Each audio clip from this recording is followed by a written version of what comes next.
क्या अब आवाज आ पा रही है आप लोगों को?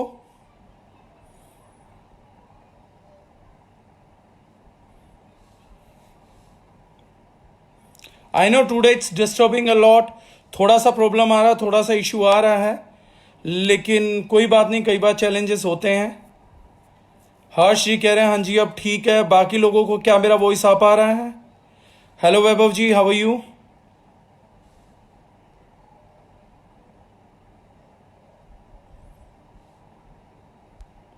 मनोज इज ऑल्सो सेइंग कि आवाज आ रहा है। Harsh Agarwal is saying perfect आ रहा है। Anyone else love to reply? It's good now. Shweta is also saying. Jignesh Bhatt ji Singh clear आ रहा है?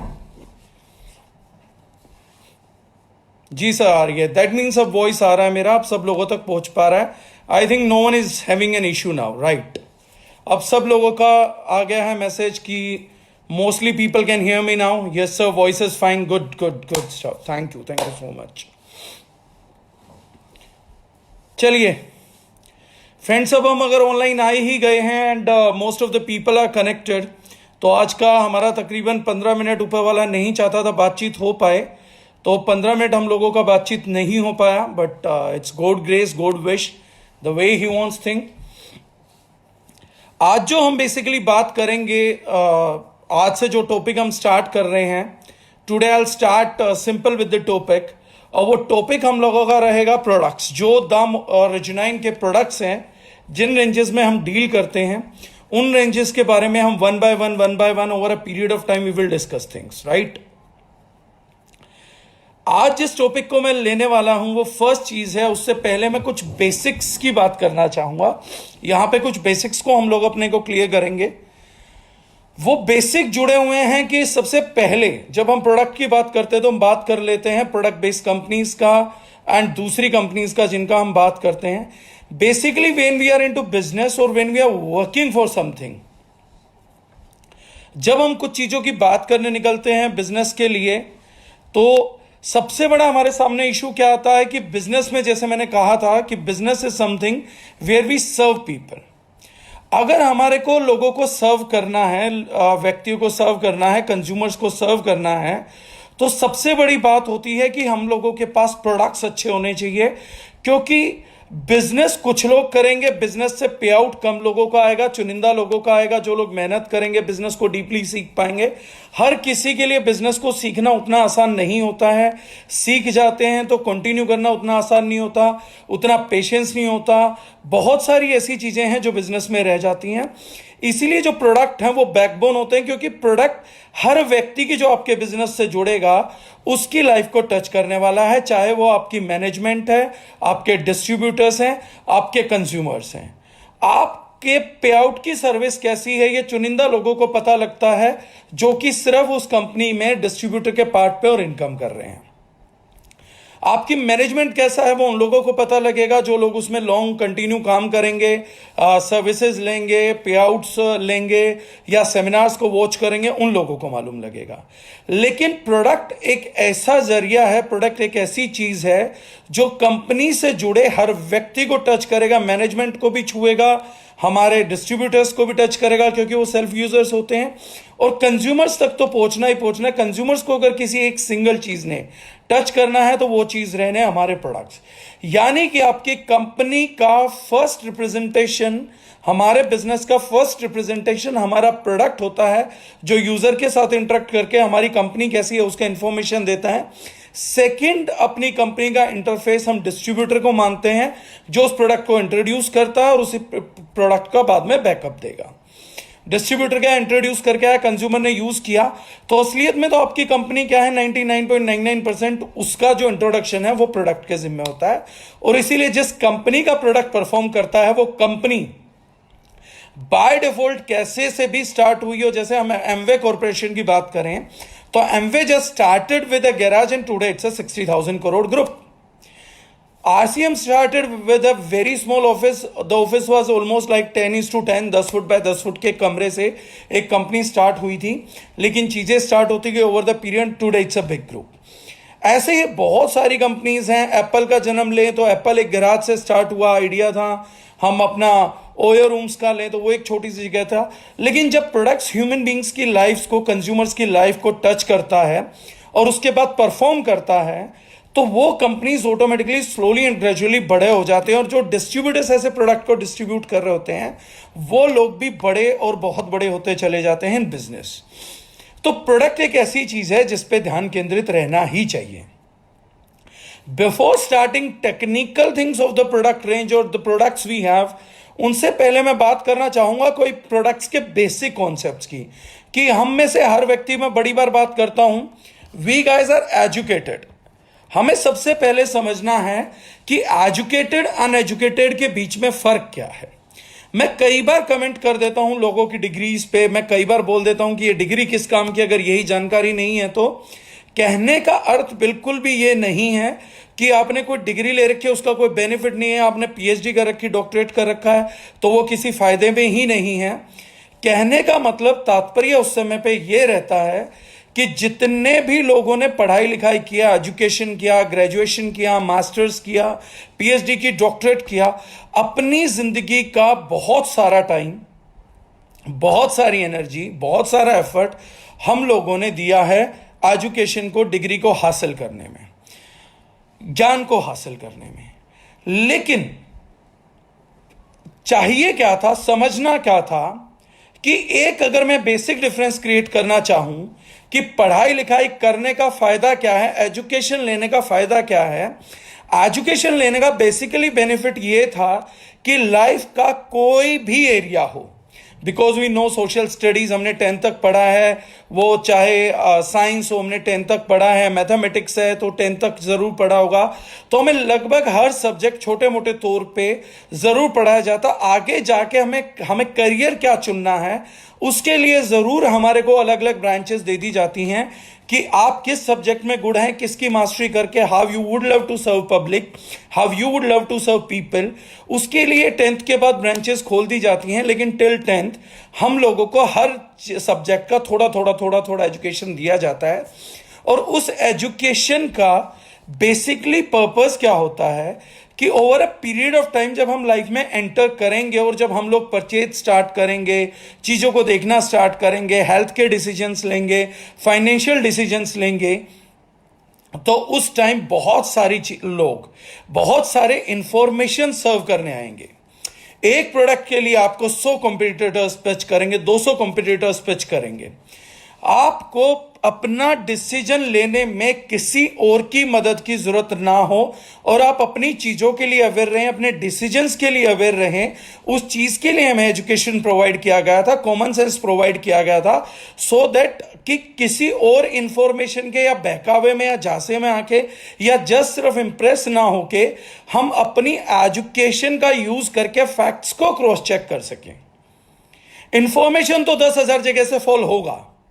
हर कोई व्यक्ति जो भी प्रोडक्ट लेके आएगा, जो सर्विस लेके आएगा, वो एक ही बात बोलने वाला है कि मेरा प्रोडक्ट सबसे शानदार है, ये चीज अच्छी है, ये वो है। बहुत कम लिमिटेड कंपनीज होती हैं, बहुत लिमिटेड एथिकल ग्रुप्स हैं जो, या बहुत कम बिजनेस प्रोमोटर्स हैं, या बहुत कम सेल्समैन हैं जो अपने प्रोडक्ट का technical aspects in and out बता के हम लोगों को इंफॉर्मेशन सर्व करते हैं। 99.99% यूजर्स, भले ही वो एजुकेटेड हो, वो फैक्ट्स पे या टेक्निकल चीजों के थ्रू अपने प्रोडक्ट्स की, अपने लाइफ के डिसीजंस नहीं लेता, बल्कि उन डिसीजंस को भी इमोशनली ही लेता है। या तो किसी पुराने ग्रीवेंस से लेगा या पुराने किसी हैप्पीनेस के थ्रू लेगा। But people are not really into the basis of their education. If someone had served some education तो इंफॉर्मेशन, तो आज के टाइम पे गूगल जाइए, इतनी सारी चीजें हैं, एनसीबीआई का लाइब्रेरी ओपन है, बड़े सारे ब्लॉगर्स ओपन है, बड़ी सारी चीजें ओपन है। हम पूछते हैं किस पे विश्वास करें, किस पे ना करें। अरे किसी पे विश्वास करना ना करना कोई बात ही नहीं है बॉस। आपको 10th तक फंडामेंटल्स दे दिए गए हैं। फंडामेंटल्स जो होते हैं वो यूनिवर्सल होते हैं, फंडामेंटल्स कभी भी चेंज नहीं होते हैं। आप ये देखिए कौन व्यक्ति फंडामेंटल बात कर रहा है, कौन व्यक्ति चमत्कारिक बातें कर रहा है या घोल पिला रहा है, कोई फंडामेंटली जा रहा है या नहीं जा रहा। एक डेमोन्स्ट्रेशन कर देना या एक क्या बोलते हैं, कोई झूठा इंफॉर्मेशन रख देना, तर्क रख देना, उस तर्क को आप फंडामेंटल लेके आइए, उसको रूट्स पर लेके आइए और रूट्स पे लाके चेक करिए, पता लग जाएगा कि वो आदमी सच बोल रहा है कि झूठ बोल रहा है। Let me give you a simple example. If someone is giving me a plate, मुझे कोई छोटी सी चिप दे रहा है या शील्ड दे रहा है और वो बोलता है कि दिस शील्ड इज अवेलेबल, ये जो चिप है ये आपकी रेडिएशन एब्जॉर्ब कर लेगा या कुछ एब्जॉर्ब कर लेगा. If someone is giving me this thing, तो एक सिंपल सी बात समझने की है. Till class 8 radiation is a form of energy. अगर रेडिएशन को कोई चिप एब्जॉर्ब करेगा मेटल का बना हुआ, तो मैंने 8th का सिंपल प्रिंसिपल 7th या 8th में पढ़ा था. Energy can neither be created nor be destroyed, it can be transform from one form to another. Radiation एक फॉर्म ऑफ एनर्जी था जिसको एक प्लेट ने एब्जॉर्ब कर लिया. दैट मीन्स कि एक एनर्जी को दूसरे एनर्जी में चेंज होना चाहिए, तो मेटल में वो हीट में चेंज होता है अगर वो उसमें हीट जनरेट नहीं कर रहा है. दैट मीन्स कि उस व्यक्ति ने जो मुझे फैक्ट पेला था वो झूठ था. अब वो उस चिप से मुझे कोई भी डेमोन्स्ट्रेशन दिखाता रहे, लेकिन वो व्यक्ति बार बार बात कर रहा है कि ये चिप एब्जॉर्ब कर लेगा, एब्जॉर्ब कर लेगा. अगर एनर्जी को ये चीज एब्जॉर्ब कर रही है तो फिर ये रेडिएट क्यों नहीं कर रही है, गर्म क्यों नहीं हो रही है? Why it is not transforming some form of energy into another? क्योंकि फंडामेंटल एनर्जी का it can neither be created nor be destroyed, it can transform from one form to another. ये बेसिक डेफिनेशन रटा हुआ है, 6ठी 7वीं 8वीं बच्चे को रट जाता है. अगर हमें नहीं रट रहा है तो हम किसी बच्चे की हेल्प ले सकते हैं. ऐसे बड़े सारे फैक्ट्स है जो फंडामेंटली लाके चेक किए जा सकते हैं. मोस्ट ऑफ द पीपल से इन देयर ब्लाइंडनेस.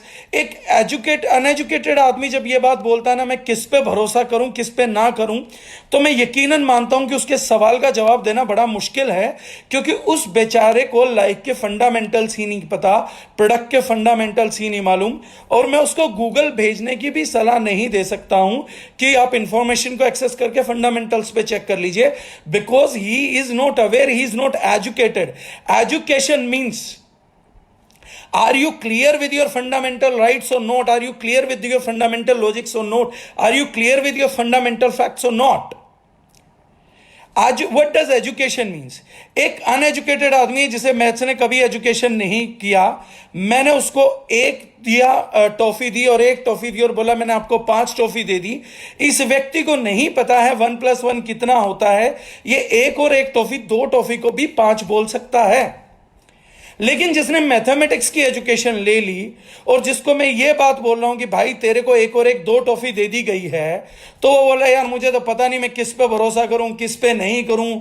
वो दुकानदार तो बोल रहा है 1 और 1 5 होता है, तू बेवकूफ बोल रहा है 2 और 3 5 होते हैं, 3 और 2 5 होते. तू बोल रहा है 1 + 1 2 है, वो बोल रहा है 1 + 1 5 है. मैं तो यार बड़ा कंफ्यूज हूं, मुझे तो समझ ही नहीं आ रहा मैं किस पे भरोसा करूं. अरे जब तू मैथमेटिकली एजुकेटेड आदमी होगा तो तू खुद जानता है कि 1 + 1 = 2. Why you are acting like an uneducated idiot? Whom to believe and whom to not? मतलब मैं ये बात सबसे ज्यादा इंग्लिश में सुनता हूं. I don't know, these days everyone is fake, whom to believe or whom to not. If you don't know whom to believe and whom to not, then why really you studied? Why you had some fundamental education? You are not in requirement with those fundamental education यार. We are as good as someone who is uneducated, because ना तो वो fundamentally चीजों को check कर सकता, ना हम fundamentally चीजों को चेक कर सकते हैं. Then why we are educated? I do understand sometimes when we are not educated and when we are not informed. जब तक हमें इंफॉर्मेशन नहीं मिला है किसी प्रोडक्ट का, जब तक हमें इंफॉर्मेशन नहीं मिला है किसी गुड्स का, तब तक तो मुझे भी समझ आता है कि चलो हमें किसी ने बेवकूफ बना दिया, हम बन गए. बट जब एक कॉन्ट्रोवर्शियल, एक साइड लाइन, एक कॉन्ट्रोवर्शियल इंफॉर्मेशन मिल गई, तो मेरे पास एक इंफॉर्मेशन है, कॉन्ट्रोवर्शियल इंफॉर्मेशन है. अब मुझे अपनी एजुकेशन का आज यूज करना है. Most of the people ask me कि जो हमने पढ़ा था हमारे काम कहां आया, कहां लाइफ में काम आता है. अरे भाई आपने पढ़ा था, आपके काम आएगा, अपने आप आएगा क्या उठ के? मतलब 7th क्लास की बुक में से डेफिनेशन चल के खुद कहेगी कि हे मालिक, हे मेरे प्रभु, आपने मेरा सब्जेक्ट भी पास किया था, मुझे मेरी तुच्छ डेफिनेशन की आप बेइज्जती मत करिए. इसलिए आकाशवाणी बनके मैं आपके कानों में गूंज रही हूं कि ये जो व्यक्ति बोल रहा है, ये व्यक्ति यहां पर फंडामेंटली ठीक नहीं है. तो दैट पर्सन इज इटसेल्फ, वो एजुकेशन अपने आप आएगी. ऑडियो बुक्स पढ़े हैं क्या हम लोगों ने? और ऑडियो बुक्स में हमने उनको मार्क करके छोड़ दिया था कि तू बात तो ठीक लग रही है, मेरे को लाइफ में काम कब आएगी तू खुद उठ के बता दियो कि मैं तेरी लाइफ में अब काम आऊंगी.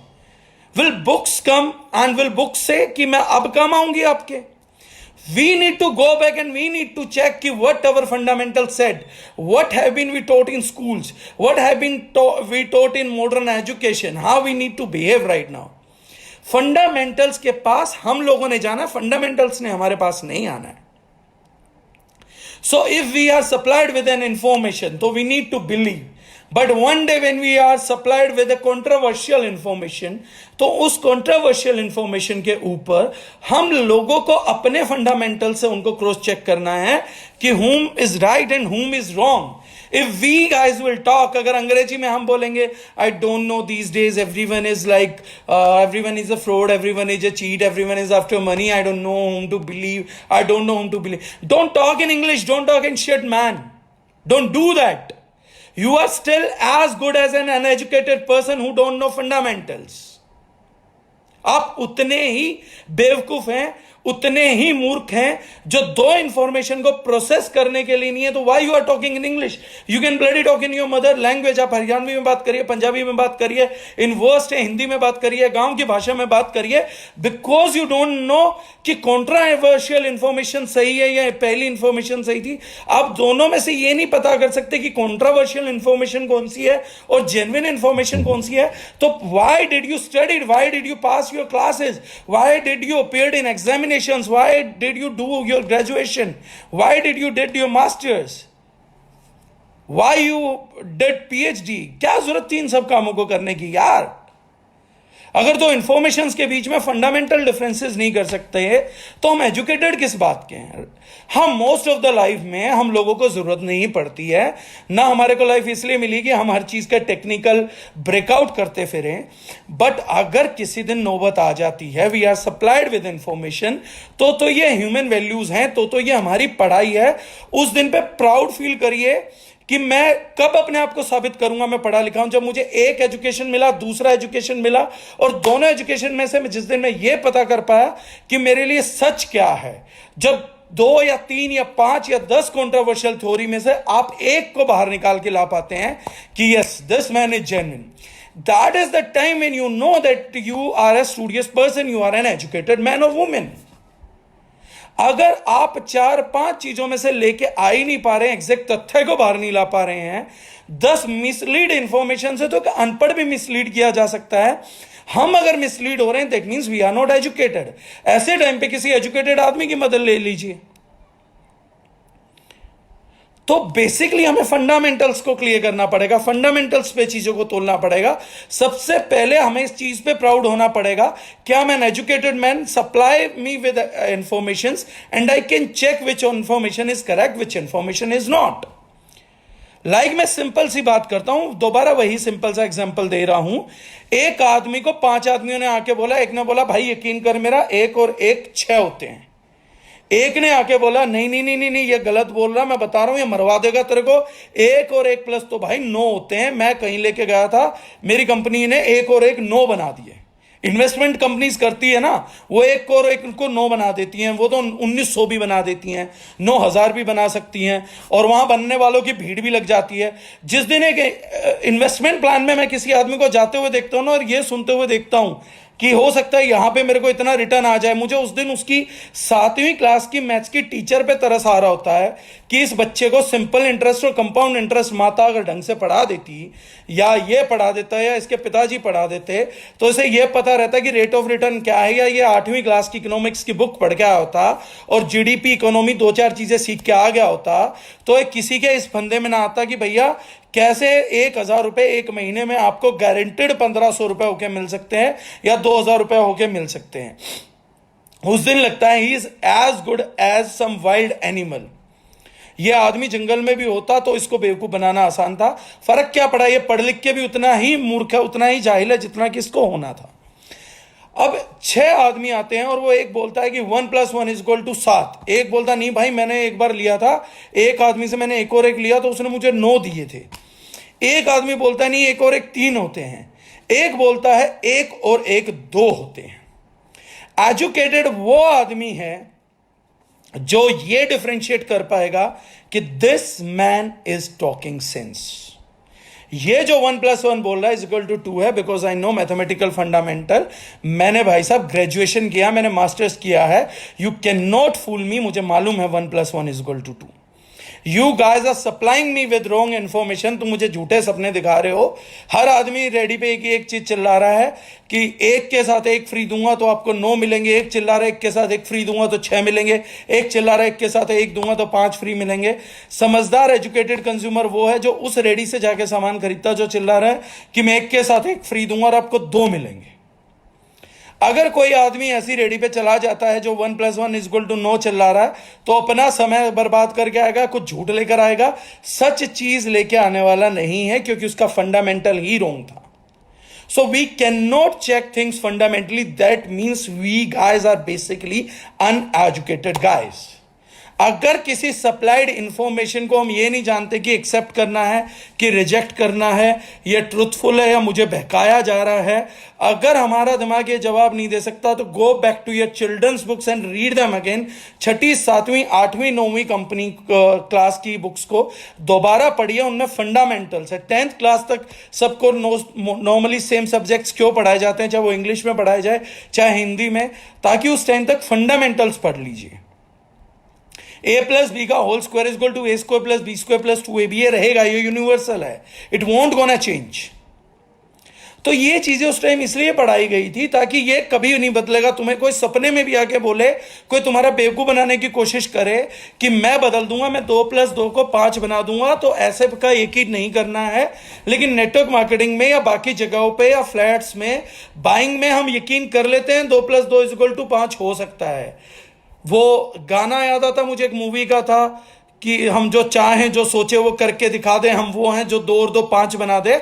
उस मूवी में 2 और 2 5 बनाने वाले ठग दिखाए गए थे, लेकिन फिर भी हम एजुकेटेड जनता को अपनी एजुकेशन का साथ ना पकड़ के पहले हमने बेकार लॉजिक्स का और लालच का साथ पकड़ते हैं, और बाद में हर चीज के लॉजिक को हम धिक्कार देते हैं, नकार देते हैं। तो ऐसे ही कुछ आप एजुकेशन का अपनी का यूज करें और हम उसका फायदा उठा सकें, इसलिए I am talking to you about these things. अब एजुकेशन के अगले पार्ट में हम चलते हैं जो आप फंडामेंटली चेक कर सकते हैं। अदरवाइज आप मेरे को सुनते हुए भी ये डाउटफुल रहेंगे कि यार मैंने यहां सुना था, वहां सुना था, मैं किसकी बात को सच मानूं। अरे मेरे सेशन के बाद किसी को सच नहीं मानना, मुझे भी नहीं मानना है। I upload with you information, I give you some information. अगर आपको लगता है कि वो ठीक है, आपको लगता है कि बिलीवेबल, आपको लगता है कि किसी पढ़े लिखे इंसान ने दिया और ये टेक्निकल हैं, अगर हम टेक्निकली इक्विप्ड हैं तो उन चीजों को समझ जाएंगे, उन चीजों को लाइफ में अपना लेंगे। लेट्स से अगर कोई आदमी को मैं बोलता हूं, फॉर एन एग्जांपल मैं हल्दी का एग्जांपल दूंगा, तब मैं आप लोगों को बताऊंगा कि कैसे है। 4 लेवल का एजुकेशन होता है: technical, explanation of technical, example of technical things, and finally an emotion to technical thing.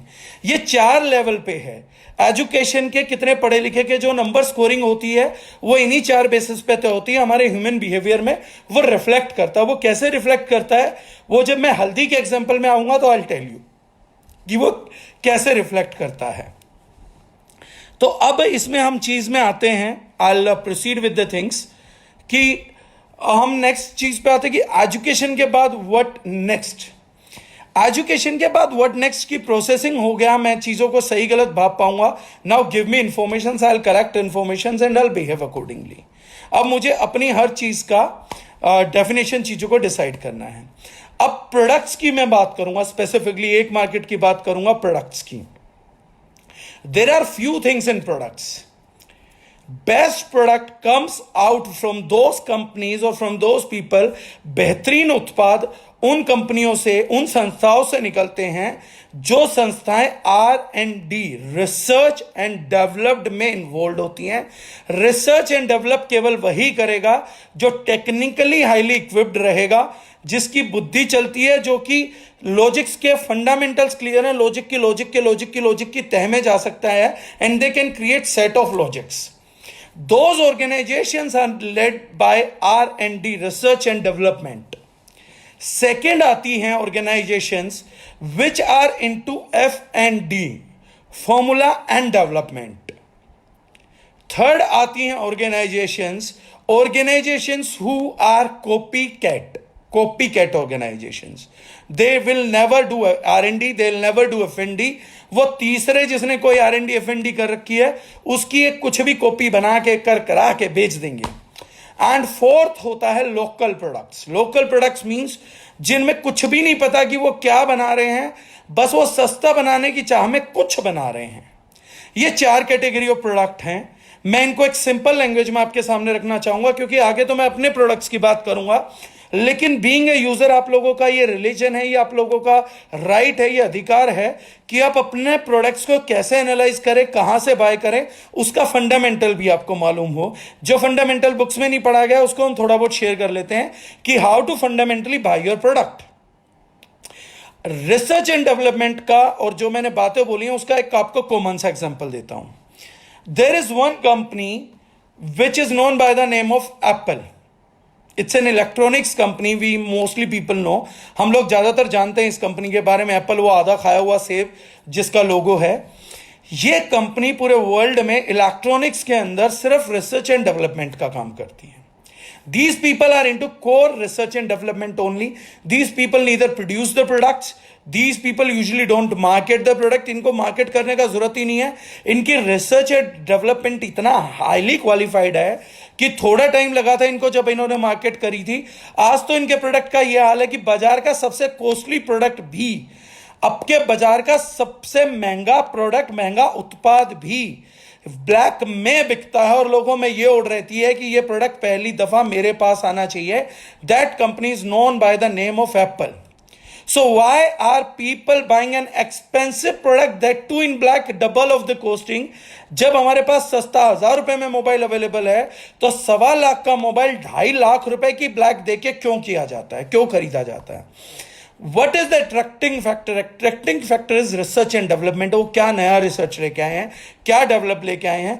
जो व्यक्ति जितना रिसर्च एंड डेवलपमेंट के जितने नजदीक रहता है वो समाज में, सोसाइटी में उतना ग्रो करता है। उसके पास कई चीजें, आज अगर किसी को म्यूजिक बनाना हो तो बेस्ट म्यूजिक बनाना होगा तो they need Apple, they need MacBooks. किसी को बेस्ट डिजाइनिंग करनी है तो दे नीड एप्पल, क्योंकि जो हाईएस्ट स्टैंडर्ड्स ऑफ डिजाइनिंग है, कलर्स हैं, या highest standard of music notes हैं, या उसकी प्योरिटी है, साउंड्स हैं, वो सब एक मैकबुक ही रीड करता है। सेकंड पे हम आ जाते हैं, थोड़ा बहुत रिसर्च एंड डेवलपमेंट करके सैमसंग लेके आती है, लेकिन नॉर्मली वो फुटस्टेप्स फॉलो करती है एप्पल के कि एप्पल क्या कर रहा है मैं कुछ वैसा करूंगा। तो तीसरा प्रोडक्ट आता है, वो आ जाता है हमारा वीवो, ओप्पो। ये लोग R&D नहीं करते, ये F&D करते हैं। ये क्या करते हैं, एप्पल ने क्या लॉन्च किया है, सैमसंग ने क्या लॉन्च किया, उससे मिलता जुलता थोड़ा बहुत इधर उधर एक फोन बना दो, लेकिन थोड़ा सस्ता बनाना और हम बेच देंगे। ये ब्रांड एम्बेसडर्स हायर करेंगे, ये सब कुछ करेंगे। अब होता क्या है कि इन लोगों का काम कैसे चलता है कि इन्होंने क्या किया कि एप्पल ने कितना मेगापिक्सल का कैमरा दिया है, तो ये बोलते 32। तो बोले कि लोगों को इतना टेक्निकल तो कुछ समझ आने वाला है नहीं कि रेजोल्यूशन क्या रहेगा, क्वालिटी क्या रहेगी, इन सबको छोड़ दो। लोगों को उन्होंने क्या बताया कि कैमरा कितने का, 32 मेगापिक्सल का। तुम एक काम करो, तुम 40 मेगापिक्सल डाल दो। तो बोलते सर रेंडरिंग नहीं हो पाएगा, या वो एप्पल वाली क्वालिटी, वो कहते उससे कस्टमर को मतलब नहीं है, बेवकूफ कस्टमर है हमारे। 15,000 वाले कस्टमर को वैसे भी कहां टेक्निकल इतनी अकल है कि वो रेंडरिंग क्या है और ये सब क्या है, इन चीजों को नोट करता फिरेगा। तुम तो सिर्फ एक मेगापिक्सल की कहानी डालो, क्योंकि उन्होंने मेगापिक्सल डिक्लेयर किया है, उन्होंने बोला रेजोल्यूशन ये है, स्क्रीन इतनी है तो तुम इतनी स्क्रीन दे दो। लोगों को फर्क नहीं पड़ता कि उनकी हथेली में, मैंने स्टीव जॉब्स को पढ़ा था तो उन्होंने कहा था हाउ आई डेवलप्ड एप्पल, तो उन्होंने कहा कि हथेली से बड़ा कभी फोन नहीं होना चाहिए। क्यों? उन्होंने कहा कि अगर फोन का साइज बड़ा होगा तो ये जो हमारा अंगूठा है ये ऐसे मुड़ेगा और ऐसे करेगा, तो इस पॉइंट पे हमारे को ऑस्टियोआर्थराइटिस डेवलप हो जाएगा, इसको जोड़ों का दर्द आ जाएगा। सो ही ऑलवेज एडवोकेटेड कि अगर टच फोन हो तो it should not be bigger than our palm size, क्योंकि ऐसे सीधा चलेगा तो हम लोगों का ये अंगूठा मुड़ेगा नहीं, तो यहां पर कभी भी हम लोगों को ऑस्टियोआर्थराइटिस या ऐसी बीमारी नहीं होगी। This is known as research and development. When a person is developing a product, एक व्यक्ति एक प्रोडक्ट को डेवलप कर रहा है तो वो इतना बारीक है कि मेरे कंज्यूमर को रेगुलर यूज पे कहीं ऐसा ना हो कि जोड़ की दिक्कत आ जाए। लेकिन जब छोटी कंपनी आती है तो वो क्या बोलती है कि एप्पल ने आपको 1 लाख में कितने की स्क्रीन दी है, तो हम बोलते हैं 4 इंच की। बोले हे राम, तुम्हें तो लूट लिया, तुम मेरे से 60,000 में ना 5.5 इंच का स्क्रीन ले लो।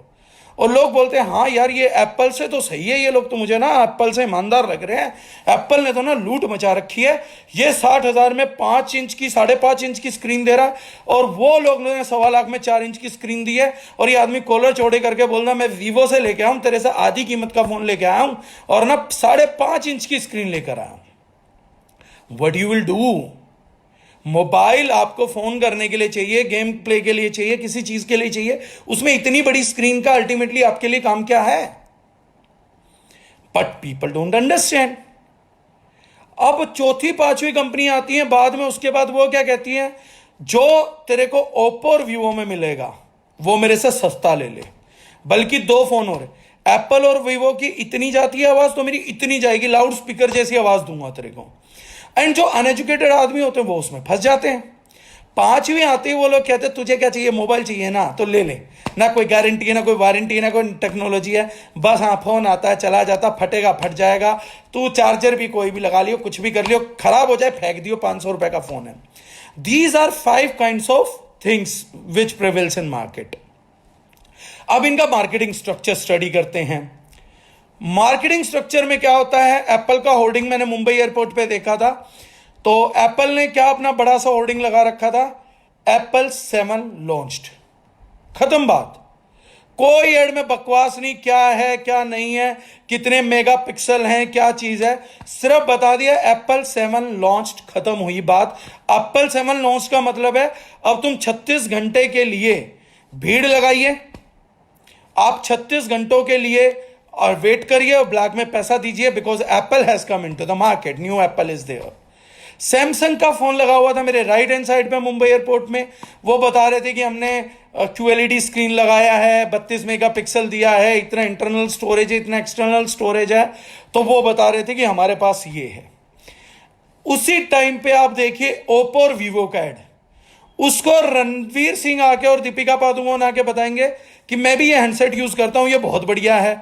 अब तीसरा क्या है, एजुकेटेड आदमी किस चीज से ले रहा है, जो टॉप टेक्निकल पर्सन है, जो बहुत पढ़ा लिखा है, जिसकी जेब में पैसा भी है बेयर करने का, वो एप्पल लेगा, क्योंकि एप्पल ने बता दिया मैं आ गया हूं बॉस। इस आदमी को किसी और चीज की जरूरत नहीं, इसको टेक्निकल नॉलेज है, इसको पता है कि कितना रेडिएशन निकलता है, एक साल उसने कितना कंट्रोल किया हुआ है। Apple is one of the premium phone जिसमें रेडिएशन का जो बाउंड्री है वो सबसे कम है। एप्पल इज एन ऑर्गेनाइजेशन की अगर उसका फोन बहुत ज्यादा रेडिएट करेगा ना तो उनका ब्रांड नेम डूब जाएगा, तो आई कैन रिलाई कि वो कभी भी ये गलती नहीं करने देंगे। एप्पल पूरे वर्ल्ड का अभी तक एकमात्र फोन है जिसकी सिक्योरिटी खुद कंपनी नहीं तोड़ सकती। अगर आपका फोन चोरी हो गया तो it is as good as wasted. तो जितने बड़े बिजनेसमैन होंगे, हाई नेट प्रोफाइल इनकम के लोग होंगे, वो सब एप्पल रखेंगे ताकि कभी भी उनका डाटा छीना ना जा सके, उन लोगों से चोरी ना किया जा सके। वो लोग टेक्निकली अपडेटेड है, इसलिए उनको ये नहीं जानना एप्पल ने 32 मेगापिक्सल दिया क्या नहीं दिया, सिक्योरिटी है, रेडिएशन हार्म नहीं करता, मुझे अपनी बॉडी बचा के रखनी है क्योंकि फोन बहुत यूज होते हैं, तो मुझे वो बचा के रखना है, मेरे लिए सिक्योरिटी इंपॉर्टेंट है। एप्पल की जो स्क्रीन है उसकी ब्राइटनेस हमेशा इतनी ऑप्टिमल है कि हमारे रेटिना के साथ चलती है ताकि ये हार्म ना हो सके। ये उनकी रिसर्च एंड डेवलपमेंट का पार्ट है, वो लोग यहां तक सोचते हैं। वो एक छोटे साइज का फोन देते हैं, जो समझदार टेक्निकल लोग हैं वो कभी भी उनका प्लस बाय नहीं करते, वो छोटा बाय करते हैं ताकि उनका ये अंगूठा सेफ रह सके। In these points Apple has declared कि एप्पल हैज लॉन्च्ड, और उसका जो यूजर है, जो जेन्युइन यूजर है एप्पल का, जो शो ऑफ के लिए या दिखाने के लिए महंगा नहीं खरीद रहा है, उसको ये पता है कि एप्पल आ गया और उसको अपग्रेड करना है तो वो जाके अपग्रेड कर लेगा अपने आप को।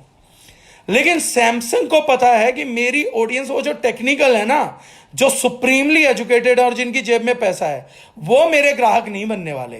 मेरे ग्राहक बनेंगे उनसे नीचे वाले, जिनके पास नया नया पैसा आया है या जिनको नया नया शौक चढ़ा है, कॉलेज के लौंडे जिनको अमीरी दिखानी है, या वो व्यक्ति जो शौक में फंसेगा, तो उनको मैं दिखाऊंगा शौक करने के लिए चीजें कि भैया सेल्फी खींच रहे हैं, सेल्फी वाला फोन। एप्पल ने कभी नहीं डिक्लेयर किया कि we are selfie one phone. Samsung आएगी कि सेल्फी वाला फोन है, इससे सेल्फी बढ़िया आएगी, क्योंकि एक बिजनेसमैन जो 24 घंटे अपने एम्पायर को बढ़ाने में लगा है, जो चीजों को बड़ा करने में लगा, उसके पास सेल्फियों का टाइम ही कहां है। इसीलिए फरारी कभी अपना ऐड नहीं करती, लैम्बोर्गिनी अपना ऐड नहीं करती, टीवी पे आप कभी ऐड नहीं देखेंगे, क्योंकि उन्हें पता है कि हमारी ऑडियंस टीवी नहीं देखा करती। लेकिन सैमसंग अपनी ऑडियंस को जानती है, वो जानती है कि टेक्निकल ऑडियंस तो मेरे से जा चुकी, जो क्रीम ऑडियंस है जिसके पास पैसा है वो तो एप्पल ले जाएगी, मुझे कौन आएगा मेरे नसीब में आने छिछोरे, या वो लोग जो एप्पल अफोर्ड नहीं कर सकते, या जो मीडियोकर फंसे हुए हैं जिन्हें टेक्निकल बहुत लेना देना नहीं है, मेरा वो है तो मैं थोड़ी सी अपग्रेड कर दूंगी, वो लोग आ जाएंगे। ओप्पो और वीवो को पता है कि मेरे नसीब में तो बिल्कुल ही प्योर छिछोरे आने, वो भी नहीं आने जो थोड़े बहुत टेक्निकल हैं। तो वो क्या करते हैं कि छिछोरे आजकल किसको कॉपी कर रहे हैं, किसका स्टाइल कॉपी कर रहे हैं, तो वो बताते हैं कि जी छिछोरे आजकल रणबीर सिंह को कॉपी कर रहे हैं, या रणबीर कपूर को। बोले छिछोरी लड़कियां किसको कॉपी कर रहे हैं, बोले वो दीपिका पादुकोण को या इसको कॉपी कर रहे हैं। बोले ठीक है, इनके लिए ना तुम इनको उतार लाओ, ये ड्रामेबाजी करके दिखाएंगे और वो लोग इनसे इंस्पायर्ड होके ले लेंगे कि इसका ऐड तेरे को पता है कौन करता है, विराट कोहली करता है। आपको कभी सपने में भी लगा है कि विराट कोहली जिस फोन का ऐड कर रहा है उस फोन को खुद यूज भी करता होगा? लेकिन वो जो जनसंख्या है वो चलती ही विराट कोहली से, इसलिए उन्होंने विराट कोहली उतार दिया। उसके बाद निचले फोन आ जाओ, वो फोन क्या दिखाते हैं, वो फोन कुछ नहीं दिखाते, वो बस अपने आप को सस्ता बताते हैं। उनकी टैगलाइन क्या होती है, ये 5,000 रुपए में वो दहड़ी मंडी की तरह अपने इलेक्ट्रॉनिक्स को बेचते हैं। 5,000 रुपए में ब्लूटूथ भी ले लो, कैमरा भी ले लो, ये भी ले लो, वो भी ले लो, 5,000 रुपए में हम सब कुछ दे रहे हैं, ले जाओ ले जाओ ले जाओ, लूट लूट लूट, डिस्काउंट डिस्काउंट डिस्काउंट।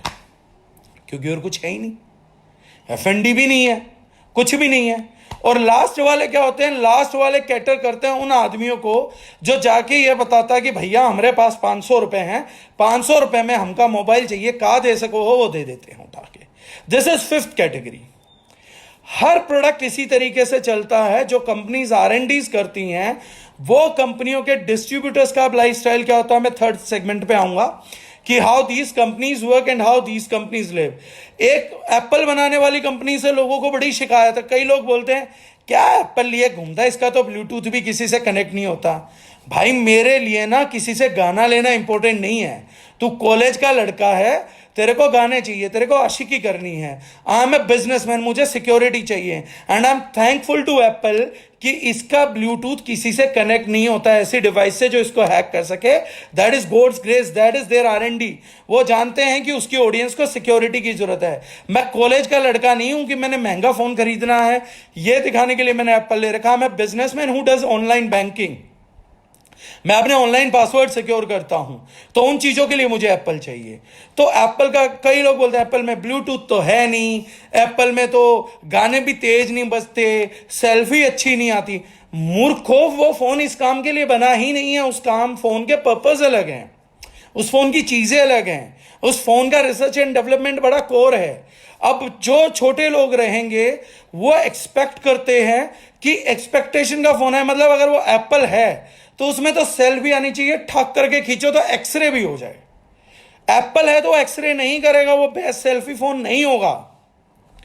वो एप्पल है इसीलिए नहीं हो सकता, वो एप्पल है इसीलिए उसकी ब्राइटनेस बहुत ज्यादा नहीं आ सकती, वो आपकी आंखें नहीं फोड़ेगा। वो एप्पल है इसी वजह से उसका जो साउंड है वो एक ऑप्टिमम लेवल पे रहेगा, ट्रैवल बहुत ज्यादा नहीं होगा, बास बहुत ज्यादा नहीं होगी कि आप हेडफोन कनेक्ट करें वो कान फोड़ दे। वो एप्पल है इसीलिए चीजों को नहीं करेगा। हाँ, कुछ लोग बोलते हैं एप्पल में टॉर्च भी नहीं है। जो भी है वो अपनी R&D के बात करते हैं, अगर उन्हें कोई फीचर देनी है तो बड़ा टेक्निकल सोच समझ के फीचर देंगे। अब इससे होता क्या है, नेक्स्ट इस चीज पे आते हैं। एप्पल का डिस्ट्रीब्यूटर क्या करता है, एप्पल R&D करेगा एंड इट्स ओके, और एप्पल किसी को ठेका दे देता है कि भैया मेरा माल बना के दे दियो, मैंने R&D सबमिट कर दी है, इस पे गाइडलाइन पे मेरे को माल बना के दे दे। इसका डिस्ट्रीब्यूटर एडवांस पैसा लेके खड़ा होता है, इसका C&F एडवांस पैसा लेके खड़ा होता है, इसका रिटेलर एडवांस पैसा लेके खड़ा होता है। एप्पल को यह सुनने को नहीं पड़ता कि जी 15,000 फोन बेच दो, मैं 3 महीने बाद पेमेंट दूंगा। भाई साहब वो एप्पल है, एडवांस पैसा छोड़ जाओगे तो 3 महीने बाद माल देगी, आप 3 महीने बाद पेमेंट नहीं कर सकते हो एप्पल को। अगर आप ऐसे व्यक्ति हो जो सोचते हो कि एप्पल की पेमेंट बाद में देंगे, तो एप्पल आपसे बाद में पेमेंट लेने वाली नहीं है। एप्पल को तो एडवांस छोड़ जाओ, 3 महीने बाद आपको माल मिलेगा। सेम वे जब रिटेलर के पास चीज जाती है तो कंज्यूमर भी एप्पल के लिए एडवांस पेमेंट लिए खड़ा होता है कि बॉस मैं एडवांस पेमेंट दूंगा। ब्लैक देता है 1 लाख रुपए का फोन जो कंपनी रिलीज करती है, कंपनी ब्लैक नहीं खाती बट रिटेलर ब्लैक खाता है कि एप्पल की पहली यूनिट चाहिए या पहली 100 यूनिट चाहिए तो मेरे को 2.5 लाख का प्रीमियम चाहिए, 1 लाख का फोन है। ये चीज है जो R&D है, जिसको हम रिसर्च एंड डेवलपमेंट बोलते हैं। उस रिसर्च एंड डेवलपमेंट की ताकत है कि रिसर्च एंड डेवलपमेंट स्ट्रांग है तो पैसा अपने आप मूव होता है, क्योंकि जो उसके कंज्यूमर्स हैं, वो उसके डेडिकेटेड कंज्यूमर्स हैं, वो अपना प्रोडक्ट अपग्रेड करने के लिए आपको पेमेंट देंगे। आपको पहले दिन से श्योरिटी है कि मुझे मेहनत नहीं करनी, माल जब भी नया प्रोडक्ट आएगा पब्लिक पहले से बाय करेगी। एप्पल को टाइम लगा था, पहले 10 साल लगे थे। पहले 10 साल में एप्पल नहीं थी, लेकिन 10 साल के बाद ऐसे आज तक एप्पल है। अब तो बस वो एप्पल का जो लेवल है उसको मेंटेन कर रहे हैं। सैमसंग के भी जो फोन होते हैं वो भी थोड़ा बहुत उस पे मिल जाते हैं कि भैया आधा एडवांस, आधा 15 दिन का क्रेडिट। लेकिन ओप्पो वीवो फोन मिल जाते हैं कि जी रख लो, बिक जाए, पेमेंट दे देना। उनके निचले वालों के फोन आते हैं कि बिकने के 3 महीने बाद पेमेंट दे देना, कोई बात नहीं, आप प्रोडक्ट तो रखो। और निचले वाला फोन होता है कि आधी बार पेमेंट मिल जाती है, आधी बार मर जाती है, आधी बार बंदा बोल देता है जी फोन दिया था खराब हो गया, मैंने तो दिया नहीं, कस्टमर ने मेरे पैसे नहीं दिए, मैं आपको नहीं दे रहा। These are level of marketing. आप किसी 2-4 काम को नहीं कर सकते, आप एक ही काम कर सकते हैं, आप एक ही तरीके के ग्रुप से जुड़ सकते हैं, आप एक ही कंज्यूमर को कर सकते हैं। कई लोग कहते हैं कि प्रोडक्ट ऐसा होना चाहिए जो रिक्शा वाला भी ले ले। मतलब एप्पल अब ऐसा प्रोडक्ट भी बनाए जो अमीर भी ले, और एप्पल ऐसा प्रोडक्ट भी बनाए जो रिक्शा वाला भी ले। 800 रुपए से लेके अगर सारे फोन एप्पल बनाती ना दोस्त, तो आज एप्पल ना होता है। एप्पल एक ही मॉडल बनाता है, साल में एक ही बार उतारेगा, 2 साल में एक ही बार उतारेगा, उसके बावजूद भी हाईएस्ट वॉल्यूम सेल करता है। मार्केट का सबसे ज्यादा पैसा एप्पल ही उठाती है, जो इसकी की यूनिट बिकती होंगी इंडिया के अंदर 1-1.5 करोड़। लेकिन इंडिया में जिस मोबाइल की 30 करोड़ यूनिट बिकती है ना, उसके पास 30 करोड़ यूनिट बेचने के बाद, 30 करोड़ के लिए सेल्स फोर्स लगाने के बाद, 30 करोड़ कंज्यूमर्स को सर्विस देने के बाद भी एप्पल से तकरीबन 3000 गुना कम टर्नओवर होता है। तो महंगा इसलिए टर्नओवर नहीं है, लेकिन क्वालिटी इसलिए टर्नओवर है। तो जब हम ये सब चीजें समझ लेंगे तो हम प्रोडक्ट को समझ पाना हमारे लिए आसान है कि हम किस कैटेगरी ऑफ प्रोडक्ट में डील करते हैं और वो क्या सोच के उतारी जाती है। अब जिस चीज की मैं बात करने वाला हूं, जहां से हम स्टार्ट करने वाले हैं, वो पहली चीज है जिसका मैं अब आप लोगों से जिक्र करूंगा। 2000 द मौलिक स्पाइसेस। द मौलिक स्पाइसेस का अगर हम बात करें तो स्पाइसेस हमारी लाइफ में अभी तक कोरोना काल से पहले सिर्फ द रिजनाइन एसोसिएट्स की लाइफ में, द रिजनाइन कंज्यूमर्स की लाइफ में, द रिजनाइन मैनेजमेंट की लाइफ में बड़े मैटर करते थे। आज मुझे बड़ा प्राउड है ये बात बोलते हुए, ये चीज को सामने लाते हुए कि इससे पहले, कोरोना से पहले और जब तक 99% डॉक्टर्स ने यह नहीं बोला था कि कोरोना से बचने के लिए जो सबसे मोस्ट पोटेंटेड चीज है वो हल्दी है, तब तक तो हम लोगों को यह लगता था कि गाय छाप हो या कलर मिला हो या अडल्ट्रेटेड हो, ये सारी हल्दी एक हल्दी होती है। अब लोगों को समझ आ रहा है कि अगर हल्दी इम्यूनिटी के लिए पीनी है तो गाय छाप काम नहीं आएगी, कम से कम एमडीएच या एवरेस्ट लेके जाओ, क्योंकि अब अच्छी हल्दी नहीं पियोगे तो इम्यूनिटी नहीं आएगी, बुरी हल्दी पी लोगे तो उल्टा इम्यूनिटी का लॉस जरूर हो सकता है। इससे पहले केवल द रिजनाइन एसोसिएट्स ही थे जो लोगों से यह सवाल करते थे, और पिछले 1.5-2 साल से जब से हमने लॉन्च किया कर रहे थे कि do you know that spices also have medicated benefits and we shall not compromise on spices।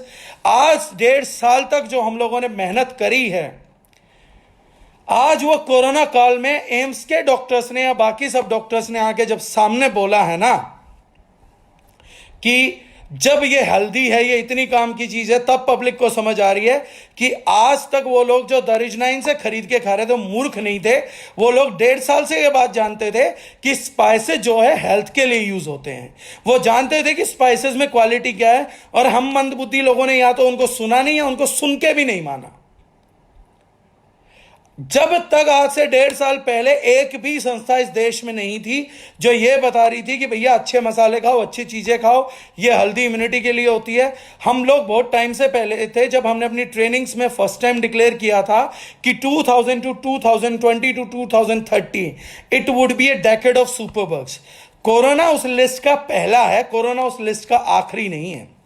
Corona is first in list it would be a decade of super bugs he super bugs आएंगे लगातार, क्योंकि हम लोगों का immunity all time लो जा चुका है, क्योंकि हम लोग पिछले 10-15 साल से एक ही बात बोले जा रहे हैं, अपने डिसीजंस को दूसरे के हाथ में किसी समझदार आदमी को सुनने की बजाय we are living with a statement, these days all are fraud, whom to believe whom to not I don't know।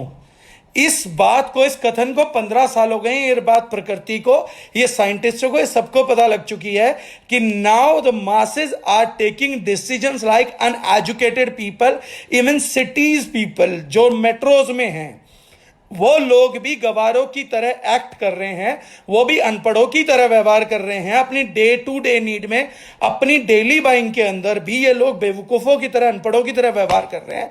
ये बात उनको भी पता लग चुकी है, ये बात प्रकृति को भी पता लग चुकी है। इसीलिए this is decade of super bugs. इन्हें पता है कि इम्यूनिटी इतनी लो हो जाएगी, क्योंकि ये लोग ओपन माइंडेडली किसी चीज को सुनेंगे नहीं। जिन लोगों को यह समझ आ चुका है कि भैया अगर आप उनसे जाके पूछेंगे कि जूतों में बेस्ट ब्रांड कौन सा, तो कहेंगे बाटा, एडिडास, नाइकी, रिबॉक। आप टीवी में पूछेंगे बेस्ट ब्रांड, तो बोलेंगे सैमसंग, सोनी, ये सब बेस्ट ब्रांड्स हैं। आप उनसे पूछिए एसी कौन सा बेस्ट है, तो कहेंगे डाइकन, Napoleon, these are good brands. आप उनसे पूछिए कि कपड़ों में कौन सा ब्रांड अच्छा है, तो बताएंगे कि बोस, गुची, अमानी, ये बेस्ट ब्रांड है। लेकिन आप उनसे पूछिए कि मसाले कौन से बढ़िया हैं, तो फिर वो बताएंगे कि मैं पढ़ा लिखा आदमी हूँ, इसलिए मैं ये सब चीज़ें ध्यान नहीं देता। मैं पढ़ा लिखा आदमी हूँ, इसलिए मुझे पता है कि जो बैग्स खरीदने हैं वो हाई डिज़ाइन के खरीदो, या आप परफ्यूम लगानी है तो आपको द मैन कंपनी का यूज़ कर लो, या आप activated charcoal face wash use कर लो। बट क्योंकि मैं पढ़ा लिखा आदमी हूँ, इसलिए मैं मसाले नहीं बता सकता। लेकिन अगर आप मुझसे पूछेंगे तो मैं टीवी सबसे बढ़िया बता सकता हूँ। अगर आप मुझसे पूछेंगे मैं जूते सबसे बढ़िया बता दूंगा। आप मुझे पूछेंगे मैं कपड़े सबसे बढ़िया बता दूंगा। क्योंकि देखो, बॉडी तो वैसे भी कोई इंपॉर्टेंट है नहीं, शरीर एक दिन मर जाना है। लेकिन जब मैं मरूं और मेरे ऊपर वैन हुसैन का सूट हो तो मेरी लाश अच्छी दिखेगी ना। तो मुझे इस चीज की अकल होनी बड़ी जरूरी है कि मसाला कौन सा है ये तो मैं भूल सकता हूं, लेकिन दीपिका पादुकोण कौन सा ब्रांड पहनती है बड़ा जरूरी है। किस व्यक्ति ने कौन सा फोन रखा हुआ था शादी में, यह बड़ा जरूरी है। गाड़ी कौन सी बढ़िया वो मैं बता सकता हूं। मसाले, हाउ इज इट इंपॉर्टेंट यार। जब कोरोना होगा तो मैं सुबह सुबह घर में जाके अरमानी का सूट पहन के अपनी BMW ड्राइव करता हुआ मस्ती से गाने लगा के जस्टिन बीबर के या वर्ल्ड के मैं कोने कोने के 3600 नाम और बता दूंगा। अंग्रेजों के गाने सुनूंगा, हिंदू वालों के भी नहीं, अंग्रेजों के गाने, बॉलीवुड के भी नहीं, अंग्रेजों के गाने सुनते हुए I discuss with my wife who will be carrying a Louis Vuitton bag, और मैं उसके महंगे बैग के साथ, उसने मैचिंग सैंडल्स, मैचिंग लिपस्टिक लगा रखी होगी मैक की, इतने अच्छे माहौल में बात करते जाऊं। Who bloody cares what spices are? Who bloody cares? फिर हम शाम को वापसी आएंगे, हम जॉनी डेप का पायरेट्स ऑफ द कैरिबियन देखेंगे अपने सोनी के टीवी पे। मैं साइड में निकाल के अपने जूते रख दूंगा रेड टेप के या एडिडास के। सुबह मैं प्यूमा का ट्रैक सूट पहन के फिर जॉगिंग करने जाऊंगा। हल्दी की बात कौन करेगा? थर्ड क्लास छोटी बातें मत करो मेरे साथ। आई एम एन एजुकेटेड गाय। मैंने अपनी पूरी एजुकेशन झोंक दी है ये जानने में कि लेदर एसेसरीज कौन से ब्रांड की बढ़िया है, क्योंकि मुझे शादी में जाके दिखानी होती है। हल्दी थोड़ी ना दिखाऊंगा मैं किसी को जाके शादी में, डिस्कशन में थोड़ी ना बताने वाला हूं कि भाई साहब मैं कौन सी कंपनी की हल्दी पीता हूं। मैं उसको बताऊंगा भाई साहब मैं राडो की घड़ी पहनता हूं, मैं ना इसकी घड़ी पहनता हूं, मैं BMW से चलता हूं। हल्दी तो मेरे घर में काम वाली बाई ले आती है, गाय छाप भी डाल देता हूं, हम तो खा लेते हैं। हम पढ़े लिखे आदमी, अपने को गाय छाप से फर्क नहीं पड़ता। अपने को घड़ी चाहिए राडो, मसाले चाहे गाय छाप डाल दे, काम वाली लाके डाल दे, हमें उससे फर्क नहीं पड़ता, कोई कुछ लाके डाल दे। We are ignorant towards that thing. और अगर ये भी नहीं है तो हम तो उसको मसाले को खा लेते जो टीवी पे दिखता है। वो MDH आ जाए, एवरेस्ट आ जाए। अगर हमें काम वाली से नहीं खाना, हमें बहुत बढ़िया खाना है, तो या तो मैं जाके टीवी से देख के खा लेता हूँ MDH, एवरेस्ट का। मुझे क्या करना जान के कि मसालों में भी वेराइटीज होती है? मैं क्या करूंगा जान के कि मसालों में भी साइंस हो सकती है? अपने को नहीं जानना भाई साहब। साइंस के स्टूडेंट थे हम कॉमर्स के स्टूडेंट थे। मैं CA आदमी, मैं क्यों जानूंगा भाई साहब ये चीजों को? हमारे लिए जो इंपॉर्टेंट है वो इलेक्ट्रॉनिक्स है, हमारे लिए जो इंपॉर्टेंट है वो क्लोथिंग से। We don't wish to go to the science of spices. तो क्या हुआ कि दुनिया में जब कोई व्यापार नहीं था तो मसाला एकमात्र व्यापार था। तो क्या फर्क पड़ता है कि अंग्रेजों ने हिंदुस्तान को इसलिए ढूंढ लिया था क्योंकि वो जानना चाहते थे कि काली मिर्च और लौंग जैसी चीजें किस देश से आती हैं जो इतनी इफेक्टिव हैं कि सर्दी खांसी जुकाम हमारा ठीक कर देती हैं। क्या फर्क पड़ता है कि एक बार ब्लैक पेपर यूके जैसी कंट्री के अंदर टोल देने के लिए पैसे के तौर पे इस्तेमाल होती थी। क्या फर्क पड़ेगा इन चीजों से? इनसे नहीं फर्क पड़ता। आज मॉडर्न ट्रेड से फर्क पड़ता है, आज मुझे टॉमी हिलफिगर कैल्विन क्लीन से फर्क पड़ता है, लेकिन आज मुझे फर्क नहीं पड़ता मसालों के ब्रांड से। Why to take care of these things, these small things? क्या फर्क पड़ता है कि 5500 साल से ये स्पाइसेस हमारे इंटीग्रल पार्ट हैं? क्या फर्क पड़ता है इस बात से कि स्पाइसेस को इंडियन डिश के अंदर हमारे ऋषि मुनियों ने प्रिस्क्राइब करके, वो ऋषि मुनि जो आयुर्वेद के ज्ञाता थे, जो बहुत बड़ी चीज थे, उन लोगों ने हम लोगों को ये दिया था। क्या फर्क पड़ता है इस चीज से? क्या फर्क पड़ता है कि इस चीज से कि ऋषि मुनि जिनका इंटेंशन मानवता को बचाने का था, जो प्रॉफिट्स नहीं लेते थे, जो प्रॉफिट में डील भी नहीं करना चाहते थे, जो अपनी बुक्स नहीं बेचना चाहते थे, फिर भी उन्होंने घर घर तक एजुकेशन फैलाया कि बेटा मसालों के साथ सब्जी खाया करो, क्योंकि मसाले वर्ल्ड के पहले फूड सप्लीमेंट की तरह हैं, पहले न्यूट्रास्यूटिकल की तरह हैं। मैं रिवाइटल खा लूंगा क्योंकि मॉडर्न साइंस का है, मैं करकुमिन खा लूंगा जो हल्दी से निकलती है, मैं एंटीऑक्सीडेंट की अंधी दौड़ में 10 प्रोडक्ट खा लूंगा, 10 प्रोडक्ट कंज्यूम करूंगा, लेकिन जो बेस्ट ओरेक वैल्यू देने वाली चीजें हैं वर्ल्ड में पहले नंबर पे है हमारी लौंग, दूसरे पे है दालचीनी, इन चीजों की तरफ नहीं देखूंगा मैं, क्योंकि ये तो कोई भी कर सकता है। I am more interested in those fake things, those artificial things which has been proven wrongly by science। मुझे इन दोनों बड़ा कमाल की बात लग रही है, मुझे बड़ा मजा आ रहा है कि कल तक जो लोग हमें ये बोलते थे कि डॉक्टर साहब एक बात बताओ, डॉक्टर तो बोलते हैं ज्यादा मसाले खाने ठीक नहीं है, मसाले बीमार कर देते आदमी को, ज्यादा मिर्च मसाले वाली चीजें खानी ही नहीं चाहिए। तो मैं बोलता था जी मुझे पता नहीं, मैं तो नालायक आदमी हूं, लेकिन मैं ऋषियों की बात मानता हूं, क्योंकि ऋषियों के पास जो इंटेंशन थी ना, वो किसी को दवाई लिखने की या लूटने की नहीं थी। उनके पास जो इंटेंशन था वो मानवता की सेवा का था प्योर। उनके पास इच्छा ही नहीं थी, उनके पास इरादे थे कि मैं मानव सेवा कर सकूं। उन्होंने बड़ा रिसर्च कर करके हमें बताया, और जो चीजें बताई वो करते थे। लेकिन कमाल की बात यह है कि जब कोरोना आया तो वही सारे डॉक्टर जो बता रहे थे, उन समझदार लोग जो उनकी मान रहे थे कि ज्यादा मिर्च मसाले या मिर्च मसाले खाने नहीं चाहिए, हम तो जी फीकी खाते हैं, उन्हीं को अब उन्हीं के डॉक्टर बोलेंगे नहीं नहीं नहीं नहीं ऐसा मत करो, मसाले खाओ, हल्दी तो बल्कि हम कह रहे हैं खाली सब्जी में मत डालो, पी भी लो, गटकनी जरूरी है, कोरोना आ गया है। बल्कि उन्होंने बोला कि हल्दी भी खाओ, धनिया भी लो, जीरा भी लो, इसमें बड़ा लाभदायक है। गरम मसाला बता दिया। एक टाइम्स ऑफ इंडिया का आज मैं आर्टिकल पढ़ रहा था, उसमें उन्होंने कहा बल्कि लौंग और शहद मिला के लो। ये वही लोग हैं जो मसाले मना कर रहे थे। अब वो कौन से मसाले जो नहीं खाने हैं? हल्दी तुम कह रहे हो खाओ, धनिया तुम कह रहे हो खाओ, जीरा तुम कह रहे हो खाओ, लौंग तुम कह रहे हो खाओ, तुम मसाले कौन से छोड़ू भाई? एक नॉर्मल घर में यही मसाले लगते थे। कोरोना क्या थे, तुमने कहा जी हमारे हाथ से गेम बाहर हो रही है, अब तो इम्यूनिटी बचाएगी और इम्यूनिटी चाहिए तो मसाले खाओ। अब कल तक कौन बचा रहा था बीमारियों से? कल तक इम्यूनिटी नहीं बचा रही थी। एक कोरोना आया तो पहली बार इम्यूनिटी का इजाद हुआ है, ये पहली बार वर्ल्ड प्रैक्टिस में आया है।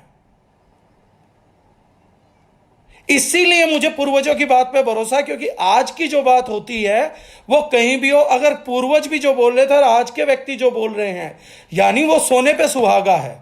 लेकिन अगर आज का आदमी कंट्रोवर्शियल बोल रहा है, पुराना बोल रहा, तो हमें एजुकेटेड गए, मुझे पता है कि पुराने लोगों की नीयत खराब नहीं थी। अगर उन्होंने सजेस्ट किया है ना तो कुछ सोच समझ के किया होगा, हमें ज्यादा क्यों नहीं पूछना। बड़े सारे टेक्निकल रीजंस हैं कि ये चीजें बाहर हो गई। आज अमेरिकन जो हैं हल्दी की बनी कुरकुमिन के, मैं देखता हूं कि 2500 रुपए में केवल 10 ग्राम कुरकुमिन बाय करते हैं और खाते हैं। बड़े बड़े सारे लोग इन चीजों को करने लग गए हैं। आयुर्वेदा की कोई, आज मैं आयुर्वेद पे छोटा सा डिस्कशन करूंगा, बाकी डिस्कशन कभी बाद में करेंगे। What is Ayurveda? आयुर्वेदा को हम ज्यादातर लोग जानते नहीं, हम जानते हो ट्रीटमेंट की मेथोडोलॉजी है, हम मानते हो बीमारियों को ठीक करने का तरीका। आयुर्वेदा का खुद का शब्द है साइंस ऑफ लाइफ, जीने का सही तरीका। आयुर्वेद ने हम लोगों को बहुत पहले मसाले दिए थे कि जब आप सब्जी बनाएंगे तो थोड़ा थोड़ा थोड़ा थोड़ा जो चीज है वो हम सारे डाल देंगे। थोड़ी सी हल्दी डाल दो, थोड़ा सा मिर्च डाल दो, क्योंकि ये सब चीजें डल जाएंगी तो बड़े सारे सुपर फूड्स, मेडिसिनल तत्व आ जाएंगे। हमारे पूर्वजों ने, हमारे ऋषियों ने हमें बहुत पहले एजुकेट कर दिया था कि just food want things, food supplement भी चाहिए। और जब कोई सब्जी पकती है, क्योंकि वो अपना रॉ फॉर्मेट में नहीं रहती है, तो उसका डाइजेशन थोड़ा सा दिक्कत कर सकता है। रॉ डाइट कैंसर पे भी बता दी गई है। तो तुम एंटी कैंसरस कुछ चीजें डालो, ये चीजें डालने से तुम्हारी सब्जी नहीं बनेगी, सुपर फूड बन जाएगा तुम्हारे पास। But we guys ignored. हमने अपने मसाले और घर की सब्जियों पे तो ध्यान दिया नहीं, हमने दिया सुपर फूड्स पे। रिवाइटल खा लो, मल्टीविटामिन खा लो, ये खा लो, वो खा लो, फलाना खा लो, ढिमकाना खा लो, ये सब बेवकूफ़ी पूर्ण चीज़ों पे ध्यान दे दिया। लेकिन बेसिक से तो हमने स्टार्ट किया ही नहीं। फर्स्ट स्टेप अगर हम लेंगे नहीं तो सप्लीमेंट्स कितना मदद कर लेंगे। जो सबसे पावरफुल पोटेंटेड सप्लीमेंट है वो तो छोड़ दिए। आज पूरा वर्ल्ड एंटीऑक्सीडेंट ढूंढने में लगा है, लेकिन वर्ल्ड की बेस्ट एंटीऑक्सीडेंट क्या है? वर्ल्ड का बेस्ट एंटीऑक्सीडेंट है लौंग। और जो मैंने कहा था, मेरे पे यकीन मत करिए, एजुकेशन का इस्तेमाल करिए, फैक्ट्स चेक करिए, फंडामेंटल चेक करिए। जब फंडामेंटल क्लिक हो जाए तो बात मानिएगा, वरना मानने की कोई जरूरत नहीं है। लेकिन लोग लौंग के टाइम पे पीछे पड़ गए अकाई बेरी के। अमेरिका की एक बेरी है जी, उसकी सुना है ओरेक वैल्यू बहुत होती है। सुना क्यों है भाई? एक बार देख ले, फैक्ट चेक कर ले कि ओरेक वैल्यू किसकी ज्यादा होती है। ओरेक वैल्यू क्लोव की ज्यादा होती है, क्लोव के एक्सट्रैक्ट की ज्यादा होती है। लेकिन वो नहीं जानना। दुनिया एंटी एजिंग की अंधी दौड़ में उन प्रोडक्ट्स का यूज करती है जो ओरेक वैल्यू देते हैं। तो भैया लौंग का क्यों नहीं यूज होता? Haldi has been used as the most potent antioxidant. धनिया एंटीऑक्सीडेंट, एंटी एजिंग है। जीरा जो है वो एंटी एजिंग है। लेकिन हम लोगों ने इन चीजों पे कभी ध्यान नहीं दिया। हमें तो आर्टिफिशियल चीज चाहिए, क्योंकि ये चीजें अच्छी हो सकती है, स्टाइलिश नहीं है। इन चीजों को खा सकते हैं, दिखा नहीं सकते हैं। और आज का युग शरीर पे अंदर कम बाहर का ज्यादा है, खाओ कुछ भी दिखाओ ज्यादा वाला युग है। तो उस चीज में कैसे करेंगे? तो हम लोगों का जो फंडामेंटल्स था वो फंडामेंटल ही रॉन्ग हो गया। दामोलिक स्पाइसेस का जब हमने लॉन्च करना था, तो जिस चीज को बोलते हैं रिसर्च एंड डेवलपमेंट, वो रिसर्च एंड डेवलपमेंट हमेशा ये नहीं होती कि आपको अपनी फैक्ट्री में कोई प्रोडक्ट बनाना या लैब में कोई product banana. Research and development, जैसे मैंने कहा कि ये भी थी कि फोन का साइज हथेली से बड़ा नहीं होना चाहिए, ताकि हाथ करके चलता रहे, अंगूठे में जोर ना पड़े। ये भी रिसर्च एंड डेवलपमेंट ही था। सबसे पहले आयुर्वेद ने भी एक बात बोला कि बीमारियों से बचना ज्यादा जरूरी है, डिजीज फ्री रहना ज्यादा जरूरी है, बाकी की बाकी चीजें बाद में होती रहेंगी। तो दामोलिक को जब हमने करना था, तो दामोलिक को हमारी जो आरएनडी थी, जो इस टाइम भी वर्ल्ड में एक्सक्लूसिवली स्टैंड कर रही है किसी एक ब्रांड नेम के नीचे, वो एक्सक्लूसिविटी ये थी कि जब हम कर रहे थे तो हमने पहली एक चीज नोटिस करी थी कि पहले तो लोग क्या मानते हैं, दो तीन चीजें। एक तो वो ये मानते हैं कि हल्दी में मिलावट नहीं होनी चाहिए, अडल्ट्रेशन ना हो, या ज्यादा से ज्यादा क्या वो मान लेते हैं कि भैया खड़ा मसाला ले आएंगे। ठीक है, मान लिया, इट्स ओके। आपका ध्यान एक चीज पे है, अडल्ट्रेशन ना हो। पाउडर में अडल्ट्रेशन करना आसान है, फ्रेग्रेंस उठाना आसान है, आपका कलर डालना उसमें आसान है। तो ये बात समझ आ रही है, ये कहानी यहां पर समझ आ रही है कि बिल्कुल आप लोगों की ये बात यहां तक ठीक थी। तो इसलिए खड़े मसालों पर लोग चले गए। लेकिन खड़े मसालों पे जाने से पहले एक चीज को समझिएगा कि अडल्ट्रेशन नहीं हुआ, लेकिन मेडिकेशनल नहीं आया, गुण नहीं आया, उसके अंदर प्रॉपर अपनी प्रॉपर्टी नहीं आ पाई जो उसको चाहिए था। तो दारिजनाइन में हमारा जो दिमाग था वो यहां पर था कि बाद में लोगों ने क्या कर दिया, अडल्ट्रेटेड, खड़े मसाले, और तीसरी कैटेगरी एक और आ गई, ऑर्गेनिक। ऑर्गेनिक कौन से प्रोडक्ट कहलाए? ऑर्गेनिक वो चीजें कहलाई जिनमें हमें यह श्योरिटी थी कि पेस्टिसाइड्स या केमिकल्स या अडल्ट्रेशन नहीं होगी। अगर हम पाउडर भी बाय करेंगे तो भी नहीं होगा। अब चौथी कैटेगरी को पहली बार पूरे वर्ल्ड के मार्केट में लेके आने वाला एक ही ब्रांड था, और वो ब्रांड था दामोलिक। दामोलिक में हम लोगों ने क्या कहा कि प्रॉब्लम केवल यहां तक खत्म नहीं हो जाती है कि बॉस आपने ऑर्गेनिक ले लिया, आपने केमिकल फ्री चीजों को हटा दिया, आपने उसमें से अडल्ट्रेशन हटा दी। ये तो होना ही चाहिए, ये तो नैतिक जिम्मेदारी है हर बेचने वाले की, हर पैक करने वाले की। इसमें तो कोई समझौता होना भी नहीं चाहिए, इसमें क्या आरएनडी करनी है। ये तो हर एक कंज्यूमर का जो मसाले में यकीन रखता है, वो जो ये जानता है व्यक्ति कि मसाले सिर्फ स्वाद के लिए नहीं बने हैं, बल्कि मसाले सेहत के लिए भी बने हैं। उन लोगों का पहला फंडामेंटल राइट है, पहला मौलिक अधिकार है कि उन लोगों का chemical free non adulterated spices मिलने चाहिए। लेकिन हम द मौलिक में एक स्टेप अहेड गए। हमने कहा कि जब ये चीजें सेहत के लिए यूज हो रही हैं तो इनमें क्वालिटी कैसे डिफरेंशिएट करेंगे। क्वालिटी डिफरेंशिएट होंगी dependent on molecules they have, percentage of molecules, medicated molecules they have. उन लोगों को इस चीज का यकीन करना पड़ेगा, इन चीजों को भी देखना पड़ेगा हम लोगों को। तो हम लोगों को बड़ा एक सिंपल सा लॉजिक हम लोगों ने उस टाइम समझा कि अगर मैं किसी हरियाणा वाले की डाइट चाइना वाले को ले जाकर दे दूं, तो जैसे हरियाणा वालों की नाक होती है कि हरियाणा के लोगों का पैना नाक होगा, लंबे होंगे, कद काठी मजबूत होगी, नॉर्मली आदमी 5'10", 5'11", 6 फुट 6'3" तक ब्रैकेट होगा। तो क्या अगर उनकी सेम डाइट सेम जगह से लेके मैं चाइना के लोगों को चाइना में खिलाऊं तो क्या उनका लुक या स्ट्रक्चर हरियाणा जैसा बन जाएगा? तो वो जवाब है बिल्कुल नहीं बनेगा। नहीं बनेगा। तो स्पाइसेस में भी हो रहा है। अगर आपने हल्दी की जड़ निकाल ली और हल्दी को हरियाणा में उगाने का कोशिश किया या यूपी में उगाने का कोशिश किया, जहां पे नेचर ने नहीं ब्लेस कर रखा है, नेचर ने हर जगह को ब्लेसिंग दी है लेकिन किसी किसी पर्टिकुलर जगह की दी है, पर्टिकुलर प्लांट के लिए दिया है कि ये प्लांट यहां पे उगेगा, इसकी मिट्टी, इसका टेम्परेचर, इसका जलवायु, इसकी बारिश इसी चीज को सपोर्ट करेगी। लेकिन कुछ ऐसे प्लांट हैं जो आजू बाजू के वातावरण में उग जाते हैं, लेकिन टॉप मेडिकेशनल क्वालिटी तभी आती है जब वो वहीं पे उगाए जहां जहां नेचर ने उगाया। What do we mean by organic? Organic means basic definition organic की लोग मानते हैं केमिकल फ्री होना। नो, केमिकल फ्री होना एक बात है, फर्टिलाइजर डालना एक बात है। It shall be in a manner how nature intended them to be. कैसे प्रकृति उनको उगाना चाहती थी। ऑर्गेनिक मींस जिसने बनाया, जिसने क्रिएट किया नेचर, वो कैसे उगाना चाहती थी उसी तरीके से पैदा और बनी और पैक हुई चीजें जो हमारे को सप्लाई की जाए। That what we means by organic. हमने जो अपनी टैगलाइन पंचलाइन दिया द मौलिक का, just not organic but the best. What do we mean by not just organic but the best?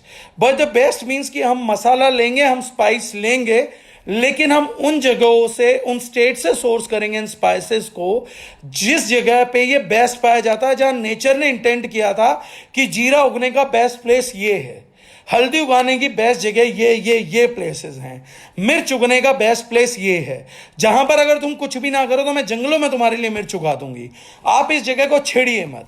उसमें भी हमने एक चीज का ध्यान रखा कि हमने अपनी सोर्सिंग टीम को बोला कि ज्यादा से ज्यादा सोर्सिंग उन जगहों से करनी है जहां ना कि फार्मर्स को यह पता लगा हो कि भैया 3 साल से 5 साल से जमीन छोड़ के ऑर्गेनिक कर रहे हैं, बल्कि कोशिश करके उन जगहों से सोर्स करिए जहां पर कभी भी ये चीजें यूज ही नहीं करी गई। इंडिया में आज भी तकरीबन 500 ऐसी जगह होंगी, 500 ऐसे प्लेसेस है जहां पर आदिवासी एरियाज है जहां पे लोगों ने कभी भी केमिकल्स यूज करे नहीं, उनकी मिट्टी ने कभी केमिकल देखा ही नहीं है। हमने अपना स्पेशल फोकस अपनी सोर्सिंग टीम का रखा कि इनको उसी जगह से लेकर आइए, कोशिश करिए जितना जंगल के नजदीक हो वहां से आप लेकर आइए, ताकि हम सोर्स करके जब अपने कंज्यूमर्स को दें तो वो बेस्ट चीज के तौर पे जाना चाहिए। जब हम लोगों ने ये करा तो हम लोग द मौलिक रेंज बना पाए। द मौलिक is not just an another product range, it is a product range which contains it's ingredients from the places जो कि बड़े सीक्रेट प्लेसेस है, जहां पे प्रैक्टिसेस बड़ी इजी हुई हैं। अब लोग कहेंगे कि हम आपके दावों पे कैसे यकीन करें। मैंने कहा था यकीन नहीं करना, कुछ लोग टेक्निकल होते हैं। जैसे कुछ लोग पूछते हैं, मैं कुछ लोगों को बोलूंगा कि मेरी हल्दी में 5% कुरकुमिन है, गारंटेड, आप लैब में चेक करा सकते हैं। एक समझदार आदमी जानता है कि अगर 5% कुरकुमिन और लैब में चेक करा के 5% एंड अबव कुरकुमिन निकल रहा है तो मुझे इसके नॉन ऑर्गेनिक होने पे शक नहीं करना, क्योंकि नॉन ऑर्गेनिक चीज में इतना निकलेगा ही नहीं। अगर मिलावट की जाएगी तो कुरकुमिन रेशियो इतनी आ ही नहीं सकती है। दूसरा, उसको ऑलरेडी टेक्निकल एक चीज क्लियर है कि ये ऐसी ही किसी जगह से नेचुरल हैबिटेट से आया होगा। जो हमारा नारा भी है, we are giving you best spices grown in their natural habitat. वो जो उनका नेचुरल हैबिटेट है, जो उनका प्राकृतिक डेजिग्नेटेड हैबिटेट है। तो हम लोगों की जो ये चीज थी, इसमें अब किसी आदमी को मैं टेक्निकल बोल रहा हूं 5% कुरकुमिन, तो वो जानता है कि ये किसी ऐसी वैसी जगह नहीं उगा, ये तो उसी जगह से आया होगा जहां नेचर ने उगाया होगा। वरना 5% एंड अबव कुरकुमिन नहीं आता, 2% आ जाता है, 2.5 आ जाता है, ऑर्गेनिक करेंगे ज्यादा अच्छा करेंगे 3 आ जाएगा, बट 5 एंड अबव आ रहा है तो डेफिनेटली ये बड़ा सीक्रेट स्पाइसेस है, ये बड़ी तगड़ी क्वालिटी की चीज है, रेयरेस्ट ऑफ द स्पाइसेस है जो मेरे तक पहुंच रहा है। अगर हम किसी को बोल रहे हैं कि हमारी मिर्च में कैप्सिसिन का मात्रा अच्छा आ रहा है या जीरा हमारा बायोअवेलेबिलिटी बढ़ा रहा है, तो ऑलरेडी लोगों को यह बात पता होनी चाहिए। टेक्निकल डाटा देते ही चीज क्लियर हो जाती है। जिन लोगों को टेक्निकल नहीं पता, कुरकुमिन नहीं पता, वहां मैं बता देता हूं।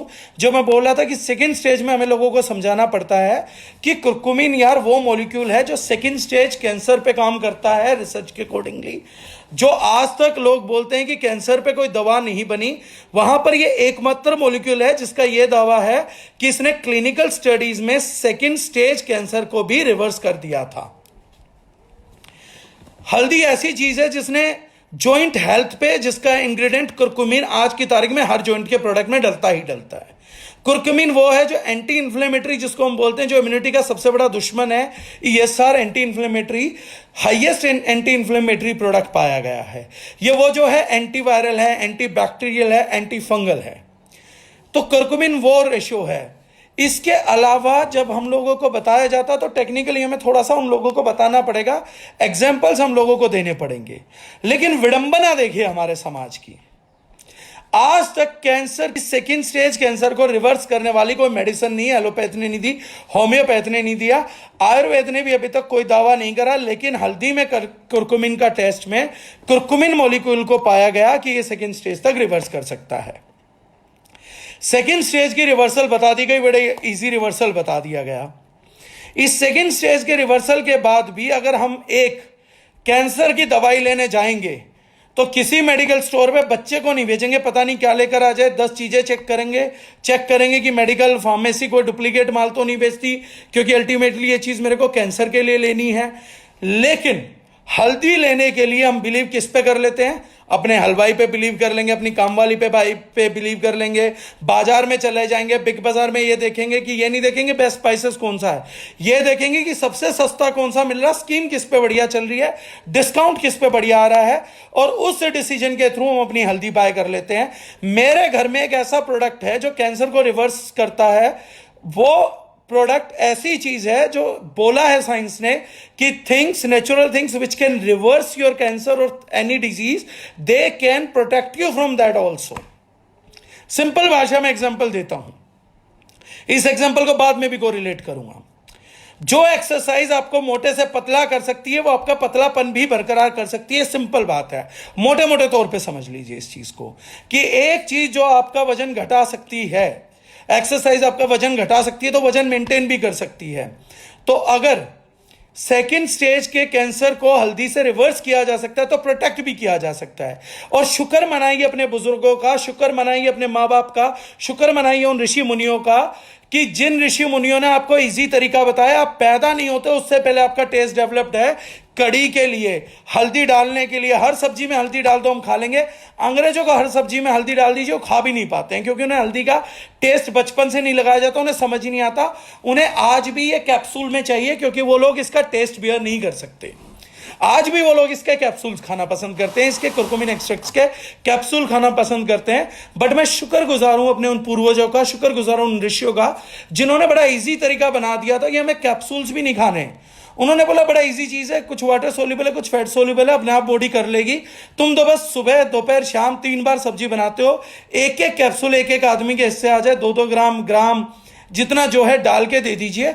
बच्चे हैं, थोड़ी सब्जी खाएंगे तो थोड़ी हल्दी जाएगी, बड़े हैं, बुजुर्ग हैं, ज्यादा खाएंगे तो ज्यादा सब्जी जाएगी। बस ये सब्जी देते रहिए और बड़े इजीली आपको मेडिकेशन भी ऑटोमेटिकली होता चला जाएगा।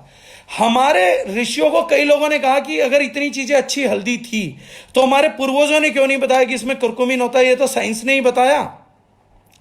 साइंस को एक कीड़ा है, जबरदस्ती घुसती है कुछ चीजों के अंदर। क्यों? साइंस को यह जानना है कि हल्दी पीने से सूजन खत्म हुई तो हुई क्यों। उनको यह जानना है कि सर्दी खांसी जुकाम ठीक हुआ हल्दी के लेने से तो हुआ क्यों। हमारे पूर्वजों को एक चीज सिखाई गई थी कि आपके पूर्वज अपने बच्चों का हमेशा भला चाहते, कोई माँ बाप अपने अपने बच्चों को बुरा नहीं चाहता। तो अपने माँ बाप को ना ज्यादा क्यों और क्या मत किया करो, जो बोला है जो मिला है मान लीजिए। 5,000 साल तक ये जो प्रथा थी ना क्यों ना पूछने की अपने सीनियर से, ये जो मोस्ट ऑथेंटिकेटेड चीजें थी ना उसको लेकर आती रही। साइंस ने पूछा हल्दी में खुशबू आती है क्यों, उन्होंने पता कर लिया, उसकी नकली फ्रेग्रेंस बना दी। उन्हें पता लगा कि हल्दी में रंग पीला आता है क्यों, पता लग गया, वो अलग छोड़ दिया, पीला रंग बना दिया कि हल्दी में से सब्जी में रंग कैसे आता है। जितने साइंस ने क्यों पूछा उतने ही साइंस ने डुप्लीकेट चीजें भी दे दी। हमारे पूर्वजों ने कभी क्यों नहीं पूछा, उन्होंने नकली चीजें कभी बनाई भी नहीं। वो हमेशा ऑर्गेनिक खाते थे, ऑर्गेनिक देते थे, ऑर्गेनिक सजेस्ट करते थे, ऑर्गेनिक बोलते थे। ये जो नया है इसने सब खराब कर दिया। हमारे पूर्वज अच्छे थे, जो क्यों नहीं थे, चुपचाप चुपचाप करके उस चीजों को मानते आ गए, इसीलिए धरोहर आज तक आ गई। जितना हमारे पूर्वजों ने कहा था कि भैया हल्दी पीने से सूजन दूर हो जाती है, चोट में पी लिया करो, इन्फेक्शन नहीं होगा, वही तो साइंस ने भी बोला 5500 साल के बाद। साइंस ने क्या अलग बोल दिया, साइंस ने बस ये बोल दिया कि जो मेरे कीड़े थे, मेरे को जिस तरीके के कीड़े उबलते हैं, मैं जिस तरीके की क्यों से खुश होता हूं, मैं भी शांत हो गया। मतलब तुम्हारे बुजुर्ग ठीक थे, तब हमने आपको कहा गया इतनी क्यों मानते हो इनको। हल्दी तो एक मसाला है, हल्दी तो खाने में टेस्ट के काम आती है, इसका सूजन वूजन से क्या लेना है, लोग तो ऐसे ही पिलाते हैं। लेकिन बाद में आज उन्होंने मान लिया कि अगर जोड़ों के दर्द में सूजन है, दर्द कम करना है, तो अपनी दवाइयों में कुरकुमिन मॉलिक्यूल दीजिए। आज उन्होंने मान लिया कि चोट में पिलाइए, आज उन्होंने मान लिया कि लिगामेंट फ्रैक्चर में दीजिए, आज उन्होंने यह मान लिया कि कोरोना जो हमारी समझ नहीं आ रहा है वो किसी चीज के समझ आना है, लेकिन हल्दी के आ जाएगा, तुम उसको ले लो। लेकिन उस हल्दी को खरीदने के लिए हम जरा सा भी एजुकेशन लगाने को तैयार नहीं, हम जरा सा सिंसियरिटी बरतने को तैयार नहीं, हम एक दिन बरतने को तैयार नहीं है कि मैं अपनी मसाले की कैबिनेट, मसालादानी मतलब एक मेडिसिनल कैबिनेट बनाना चाहता हूं। उस मेडिसिनल कैबिनेट में what best product shall I put, उसके लिए मैं आज तक तैयार नहीं हूं। उसमें मैं कुछ भी डाल दूंगा, जूतों में क्वालिटी कॉम्प्रोमाइज नहीं करूंगा, टीवी में नहीं करूंगा, मोबाइल फोन में नहीं करूंगा, बट मसालदानी के अंदर मैं कुछ भी डालना पसंद करूंगा। वो कोई भी क्वालिटी आ जाए, बस सस्ता हो जाए, चीप हो जाए, मेरे लिए इतना बहुत है। So boss, here we are doing something which is very terrible, which is very wrong. हम अपने साथ नहीं, अपने परिवार के साथ भी खेल रहे हैं, अपने घर वालों के साथ भी खेल रहे हैं। यह बड़ी बुरी चीज है जो हम लोग कर रहे हैं। हर तरीके की हर चीज में स्पाइसेस का यूज कभी भी हमारी लाइफ से हटाया नहीं जा सकेगा, बिजनेस के तौर पे भी और हमारी हेल्थ के तौर पे भी।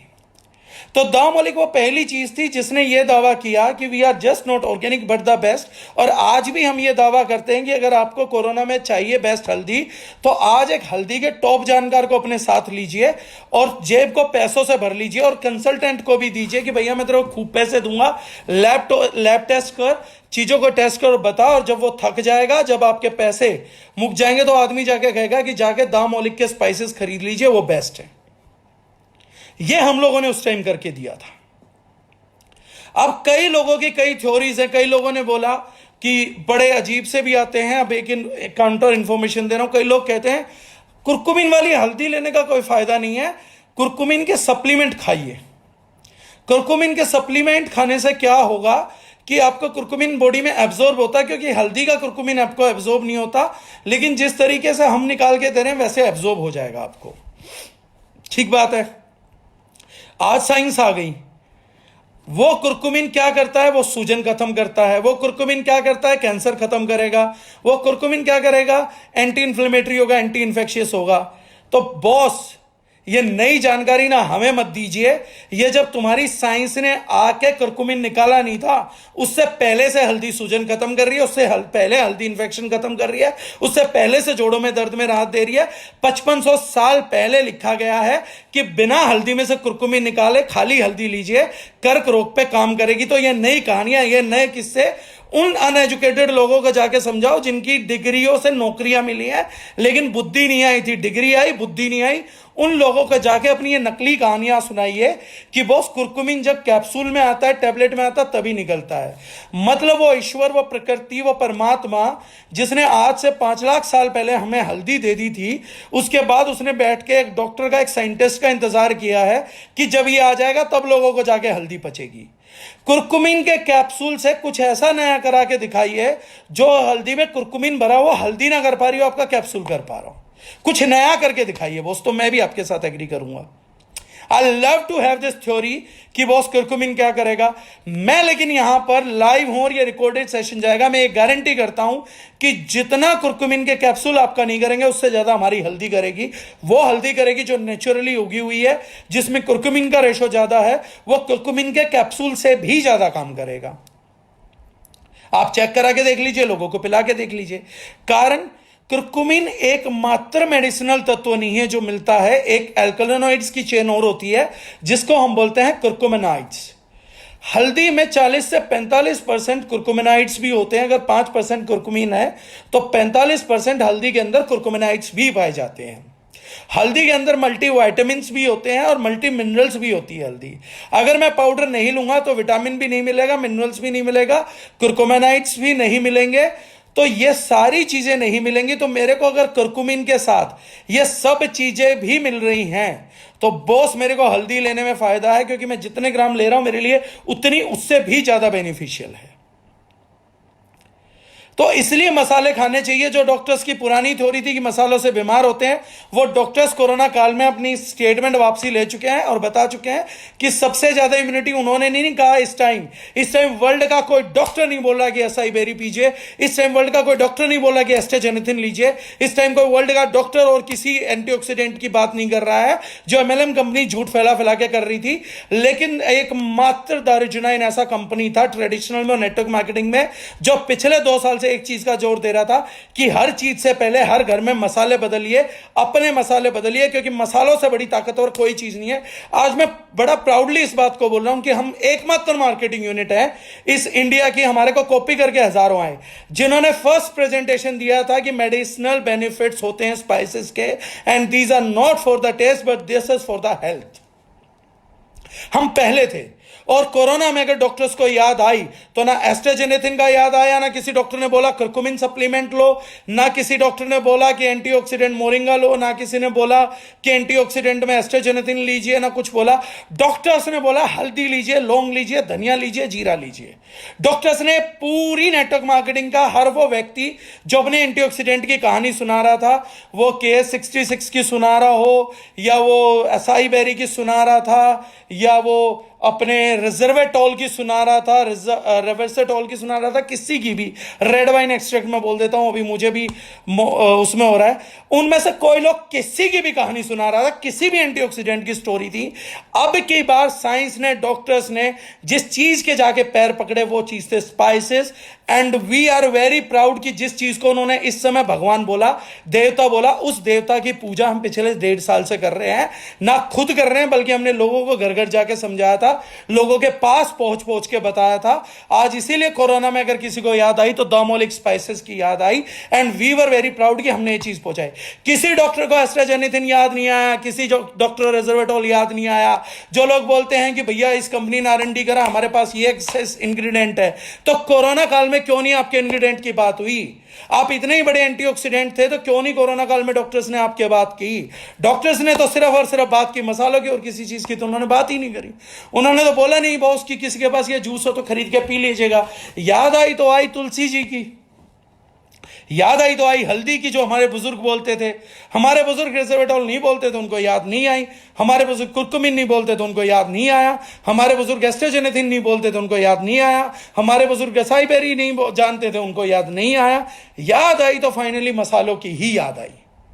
लेकिन आज के बाद भी अगर हम लोग पसोपश में रहेंगे, आज के बाद भी अगर हम अपने अपने परिवार के लिए बेस्ट नहीं चुन सकते, तो लानत। और जिन लोगों ने चुना है उन लोगों को बधाई है बॉस। आप लोगों को आज गर्व करने का दिन है। आज आप लोगों का वो फेट डेवलप हो जाना चाहिए कि हम किस चीज के साथ जुड़े और हमारा विजन कितना बड़ा है। जो चीज शायद कोरोना 2025 में फैलता तो तब हम 7 साल से बोल सकते थे कि हम पिछले 7 साल से बात कर रहे हैं, या जब ये पूरा डेकेड जाएगा तो हम बोल सकते हैं कि हम आज से नहीं कभी से बात कर रहे थे इन चीजों की। अगर कोरोना 1.5-2 साल में घट गया तो ये भी हमारी अचीवमेंट है कि हम आज तक एकमात्र कंपनी है जिसने पॉइंट रखा है। MDH बोलती है सेहत का खजाना। हर टीवी एड देख लीजिए, मसालों में बोल रहे होंगे असली स्वाद, स्वाद, स्वाद, टेस्ट, टेस्ट, टेस्ट। चाट मसाले बना रहे हैं, ये बना रहे हैं, pav bhaji masala, everything is made for taste, but not, no one till date has establish their brand for the health of it. एकमात्र दामोलिक और एकमात्र दैरुजनाइन वो ब्रांड था जिसने अपनी स्पाइसेस को रेंज कर हेल्थ के लिए एस्टेब्लिश किया था और उसके लिए बेस्ट सोर्सेज को ढूंढा था। और आज इस लाइव रिकॉर्डिंग को जब मैं बैठ के बात कर रहा हूं आज 5 अप्रैल 2020 को, तो there is no company in this world जिसके पास एक स्पाइसेस की रेंज है जहां वो ये बोल सकते हैं कि every spice was selected because of their medicinal qualities and was selected from their natural habitat, and we are the only company in till date in network marketing जो यूएसडी ऑर्गेनिक थे। ऑर्गेनिक का दावा करने वाले बहुत लोग थे, झूठ सच बोलने वाले बहुत लोग थे, बट आज ये प्राउड की बात है कि हम लोगों का विजन था। आज हम बोल सकते हैं कि सच मार्केट को हमने बताया, सच्चा प्रोडक्ट मार्केट को हमने पहुंचाया। लेकिन नेटवर्क मार्केटिंग में जो लोग बोलते हैं ना हमारी कंपनी की आर&डी बहुत बड़ी है, किसका आर&डी कितना बड़ा बॉस, कोरोना ने सब खोल के रख दिया है। किसने क्या बोला वो सब खुल चुका है। अब आप कहानियां कहते रह सकते हैं, जिन लोगों को कहानियां पसंद है वो सुना सकते हैं, जिन लोगों को एजुकेशन का यूज करके फंडामेंटल क्लियर नहीं करना आप उनको कुछ भी बोल सकते हैं। लेकिन जब इस संसार पे विपदा थी, एक मुल्क पे नहीं, एक स्टेट पे नहीं, एक इंसान पे नहीं, एक देश, इस संसार पे जब विपदा आई थी तब एक ही ब्रांड था जिस पे ब्लाइंडली ट्रस्ट किया जा सकता था। तब एग्जिस्टिंग एक ही चीज थी, वो दामोलिक थी। So we are really proud of those things कि अब विजन और हमारे डिस्ट्रीब्यूटर का फेथ जो है वो बढ़ जाना चाहिए। अब नेक्स्ट चीज आते हैं वो उस मसालों पे, क्योंकि सस्ता खरीदते हैं, सस्ता खरीदने की लत लग चुकी है। लेकिन एक चीज और चेक कर लेते हैं इसके साथ कि कई लोगों को जो होता है, हम लोगों ने कई बार बोला है कि हमारे मसाले 1/3 लगते हैं क्योंकि कलर टेक्सचर वो सब चीजें उतने में आ जाती है। लेकिन कई लोग बोलते हैं कि हमें हाफ भी लगते हैं। कई लोग हमारे को बोलते हैं कि हमें उतने ही लगे, हमें तो कुछ खास नहीं लगा। तो मसालों में खास क्या लगेगा, मतलब आप दाल में डालेंगे और अगर आप माइक्रो लेवल पे एजुकेटेड नहीं है या आप डेली अपने दाल को इस्तेमाल नहीं करते थे या देख नहीं पाते थे, आपको हल्दी इज इक्वल टू जिंदगी भर हल्दी लगी है, आपको अच्छी बुरी हल्दी पता ही नहीं है, आपने कभी चेक ही नहीं करी, तो आपको पता क्या लगता। मतलब एक आदमी कहता मुझे कुछ खास नहीं लगा, खास क्या लगना था, मतलब हमारी हल्दी डलनी थी और आपकी दाल जो थी वो 24 कैरेट गोल्ड में बदल जानी थी, या हमारी मिर्च डलनी थी तो उसका क्या फ्यूमिगेशन से पूरा शहर अंधा हो जाना चाहिए था। खास क्या लगना था। कुछ लोगों ने चेंज नोट कर लिया क्योंकि वो लोग ज्यादा कॉन्शियस है अपने फूड को लेके, उनको अपने टेस्ट पे बनाने में मजा आता है, उनको अपने फूड में इंटरेस्ट लेने में मजा आता है, तो इमीडिएटली कैच कर पाए कि हाँ कल ये हल्दी डली थी, आज ये इतनी हल्दी कम भी डाली है तो भी कलर आ गया, या खुशबू ज्यादा आ रही है, या सब्जी का कलर ज्यादा आ गया, या सब्जी खराब बाद में हुई है, हमारी जल्दी खराब हो जाती थी। कुछ लोग माइक्रो लेवल पे स्टडी करते हैं, उन्होंने पकड़ लिया, लेकिन मैक्रो लेवल पे क्या चेंज आएगा, आपको क्या खास से क्या उम्मीद थी मुझे, मतलब सब कुछ लोग बोलते हैं हमें खास नहीं लगा। भैया तो लैब में जाके चेक करा ले, 5% कुरकुमिन है नहीं, और अपने मसाले में चेक करा ले, तेरे में 1% है, हमारे में 5% निकलेगा, उसके बाद भी तुझे खास नहीं लगा तो मैं तेरे को जूते मारने के लिए लाउड हूं क्या। मतलब तू वो व्यक्ति है जो 1% कुरकुमिन के इंग्रेडिएंट को नॉन ऑर्गेनिक हल्दी और 5% ऑर्गेनिक हल्दी दोनों के बीच में फर्क नहीं पता ला पा रहा, तो क्या मैं तेरी डिग्री में आग लगाने के लिए एलिजिबल हूं? Am I certified to do that कि तेरी सारी इंटेलिजेंस पे आए हुए शब्द और तेरी मार्कशीट मैं उनको फूंक सकता हूं? क्या तू मुझे अलाउ करेगा अगर मैं लैब में तेरे को ये चीज प्रूव करवा दूं तो? और नहीं करवा सकते तो यार विश्वास के साथ चल लो, फंडामेंटली एक चीज डिक्लेयर्ड है, उस चीज के साथ ग्रो हो जाओ, उस चीज को कर लो। तो ये जो चीज है कि मुझे खास नहीं लगा, अरे अगर 1/3 लगता है तो हमने आपका घर का बजट कम कर दिया, हमने आपको बेस्ट चीज मतलब आपकी एग्जिस्टिंग रेंज से भी सस्ती दे दी। इसके लिए इस प्रोडक्ट को प्रमोट करने के लिए हर जा क्या, we can tell it to everyone we feel like, जितने लोग हैं हमें सबको बताना चाहिए, मसाला हर घर में पहुंचाना चाहिए हमें अपना। अगर चीज आधी भी लग रही है तो भी हम सस्ते हैं या बराबर हैं आपके ब्रांड के, तो अपने बराबर ब्रांड में आप बेस्ट में अपग्रेड हो रहे हैं, इसमें दिक्कत क्या है। और अगर उतना भी लग रहा है और महीने का 200-500 रुपए का बजट बढ़ भी जाता है, तो 500 रुपए महीने की तो आपके घर में इंश्योरेंस भी नहीं आएगी, हेल्थ इंश्योरेंस। दोस्त 6,000 रुपए साल का खर्च करके तो आप अपने परिवार के लिए हेल्थ इंश्योरेंस नहीं बाय कर सकते। मैं तो हेल्थ खरीदने की बात कर रहा हूं आपसे दोस्त। आप 6,000 रुपए में अपने परिवार के लिए हेल्थ इंश्योरेंस नहीं बाय कर सकते, पर हेल्थ बाय कर सकते हैं, तो भी डील बुरी है क्या? एक एंटी कैंसरस सब्सटेंस, एक एंटी इंफ्लेमेटरी सब्सटेंस, एक एंटी इंफेक्शियस सब्सटेंस लेने के लिए क्या 500 रुपए महीने की कीमत भी बहुत ज्यादा होगी? हमारे जो पूर्वज थे वो हल्दी लगाते थे, तेल लगाते थे शादी से 7-8 दिन पहले, 10 दिन पहले, जो भी टाइम होता है। तो उससे जितने दिन भी पहले लगाया जाना जाता है, क्योंकि I don't know the process कितने दिन पहले लगता है, लेकिन हमारे पूर्वज जब लगाते थे तो कई लोग मुझे पीछे मिले तो वो बड़ा एजुकेशन में मुझे आंसर देते थे।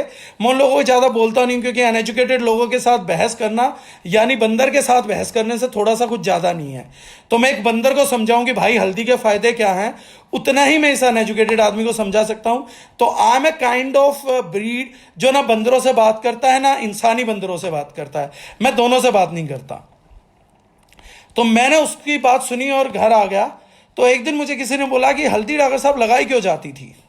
तो मैंने बोला यार सिंपल सी बात है, अगर तुम शादी वाले दिन बीमार पड़ जाओ या तुम्हारे को जुकाम हो जाए या इन्फेक्शन हो जाए, थोड़ा बुरा नहीं लगेगा। मतलब तुम फेरों पे बैठे हो और बार बार दस्त आ रहे हो, तुम्हारे को तो बुरी नहीं लगेगी चीज़। या तुम घोड़ी पे बैठे बैठे झूम रहे हो तो अच्छा लगेगा।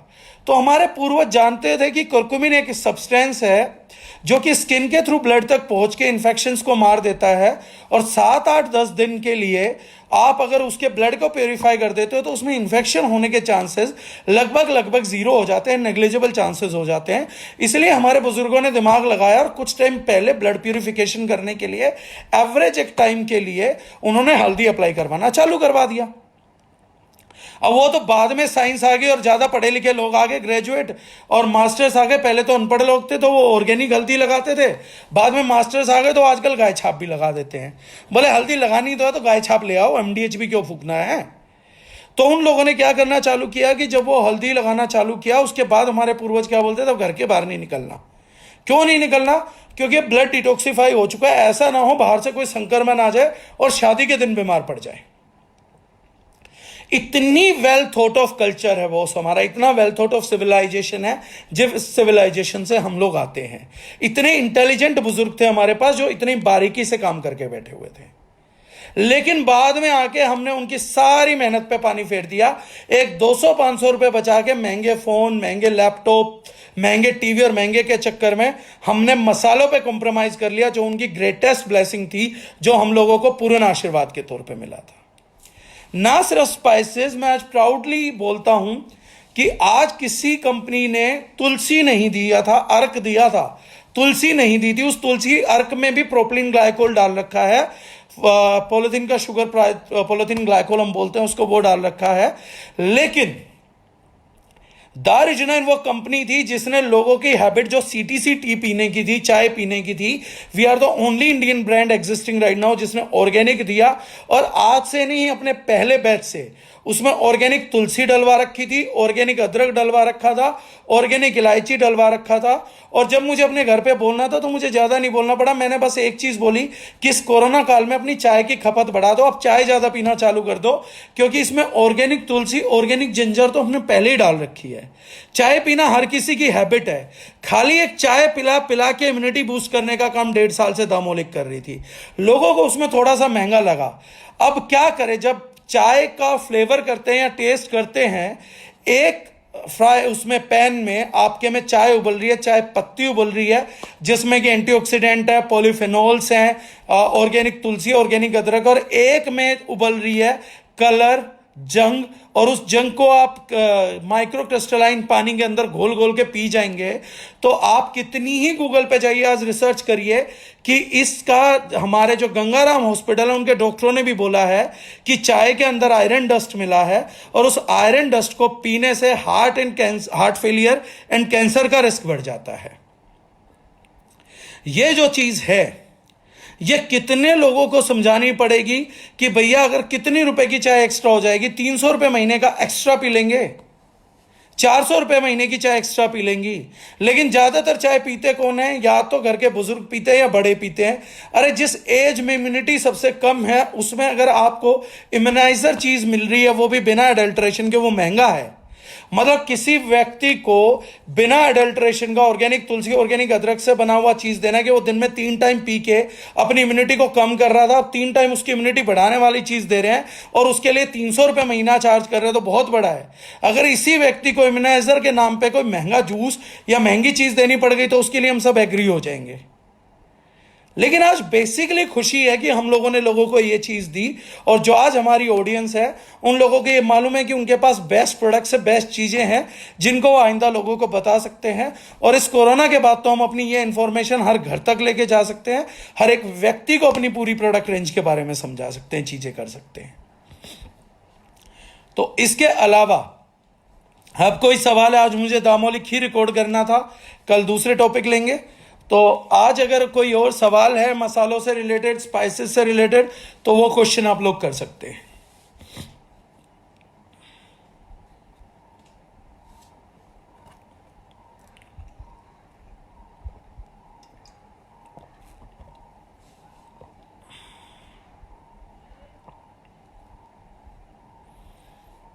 Can I get any question?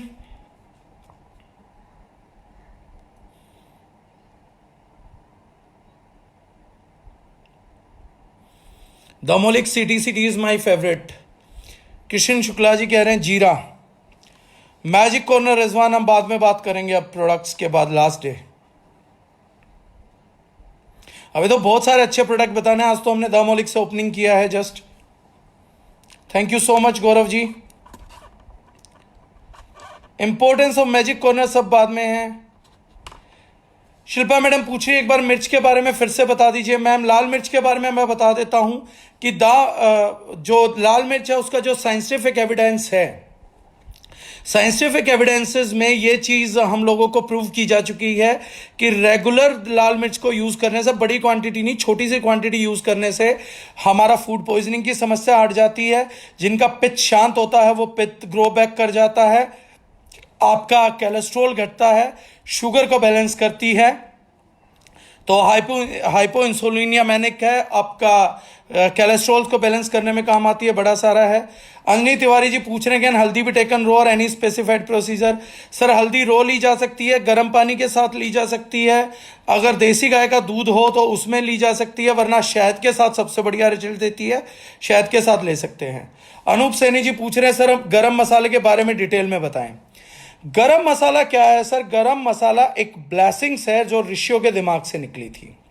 हमारे आयुर्वेद में 6 रस बताए गए हैं, जो कि मैं एग्जांपल दे देता हूं, सारे ना भी बता पाऊं तो, जिसमें था मीठा, नमकीन, खट्टा, तिक्त, कसैला, कटु, ये सब कड़वे वगैरह।